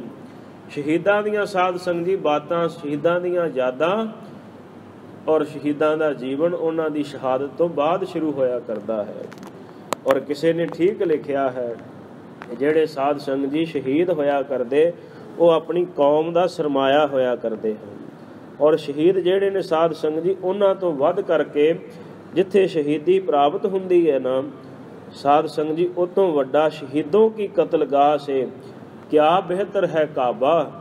ਸ਼ਹੀਦਾਂ ਦੀ ਜਿੱਥੇ ਕਤਲਗਾਹ, ਜਿੱਥੇ ਉਹਨਾਂ ਨੂੰ ਸ਼ਹੀਦ ਕੀਤਾ ਜਾਂਦਾ, ਉਹਦੇ ਨਾਲੋਂ ਵੱਡਾ ਕਹਿੰਦੇ ਕਾਬਾ ਵੀ ਨਹੀਂ ਹੈ। ਕਿਉਂਕਿ ਜਿਹੜੇ ਸ਼ਹੀਦ ਹਨ, ਸ਼ਹੀਦੋਂ ਕੀ ਖਾਕ ਪੇ ਤੋਂ ਖੁਦਾ ਵੀ ਕੁਰਬਾਨ ਹੋਤਾ ਹੈ। ਉਹਨਾਂ ਦੀਆਂ ਖਾਕ, ਉਸ ਧੂੜੀ ਤੋਂ ਖੁਦਾ ਪਰਮਾਤਮਾ ਵੀ ਕੁਰਬਾਨ ਹੋ ਜਾਂਦਾ, ਜਿਹੜੇ ਧਰਮ ਵਾਸਤੇ, ਕੌਮ ਵਾਸਤੇ, ਆਪਣੇ ਲੋਕਾਂ ਵਾਸਤੇ ਸ਼ਹਾਦਤ ਦੇ ਦਿੰਦੇ ਹਨ। ਤਾਂ ਗੁਰੂ ਅਰਜਨ ਦੇਵ ਸਾਹਿਬ ਮਹਾਰਾਜ ਆਪ ਨਾਰਾਇਣ ਕਲਾ ਧਾਰ ਜਗ ਮੈਂ ਪਰਵਰਿਓ, ਨਿਰੰਕਾਰ ਆਕਾਰ ਜੋਤ ਜਗ ਮੰਡਲ ਕਰਿਓ। ਆਪ ਪਰਮਾਤਮਾ ਸਰੂਪ ਹਨ। ਭੱਟ ਜੀ ਕਹਿੰਦੇ ਹਨ, ਧਰਨ ਗਗਨ ਨਵ ਖੰਡ ਮੈਂ ਜੋਤ ਸਭ ਰੂਪੀ ਰਹਿਓ ਭਰ, ਭਨ ਮਥਰਾ ਕਛ ਭੇਦ ਨਹੀਂ ਗੁਰ ਅਰਜਨ ਪ੍ਰਤੱਖ ਹਰ। ਤੁਸੀਂ ਪ੍ਰਤੱਖ ਪਰਮੇਸ਼ਰ ਦੇ ਸਰੂਪ ਹੋ। ਮਹਾਰਾਜ ਸਾਹਿਬ ਜੀ, ਤੁਸੀਂ ਸ਼ਹਾਦਤ ਦਿੱਤੀ ਹੈ, ਇਹ ਸਾਡੇ ਧਰਮ ਵਾਸਤੇ, ਸਾਡੇ ਆਮ ਲੋਕਾਂ ਵਾਸਤੇ ਹੈ। ਸਤਿਗੁਰੂ ਆਪ ਜੀ ਦਾ ਕੋਟ ਕੋਟ ਸ਼ੁਕਰ ਹੈ। ਕਰੋੜਾਂ ਜਨਮ ਧਾਰਨ ਕਰਕੇ ਵੀ ਮਹਾਰਾਜ ਆਪ ਜੀ ਦਾ ਸ਼ੁਕਰ ਕਰੀਏ, ਉਹ ਵੀ ਥੋੜ੍ਹਾ ਪੈ ਜਾਂਦਾ ਹੈ। ਆਪ ਜੀ ਦੀ ਕੁਰਬਾਨੀ ਨੂੰ, ਸ਼ਹਾਦਤ ਨੂੰ ਮਹਾਰਾਜ ਸਾਹਿਬ ਜੀ ਨਮਸਕਾਰ ਹੈ। ਆਪ ਜੀ ਦਾ ਸ਼ੁਕਰ ਹੈ, ਤੁਸੀਂ ਗਰੀਬਾਂ ਦੀ, ਮਜ਼ਲੂਮਾਂ ਦੀ ਮਹਾਰਾਜ ਆਵਾਜ਼ ਨੂੰ ਬੁਲੰਦ ਕਰਨ ਵਾਸਤੇ ਇਹ ਸ਼ਹਾਦਤ ਪ੍ਰਾਪਤ ਕੀਤੀ ਹੈ। ਸੋ ਸਾਧ ਸੰਗਤ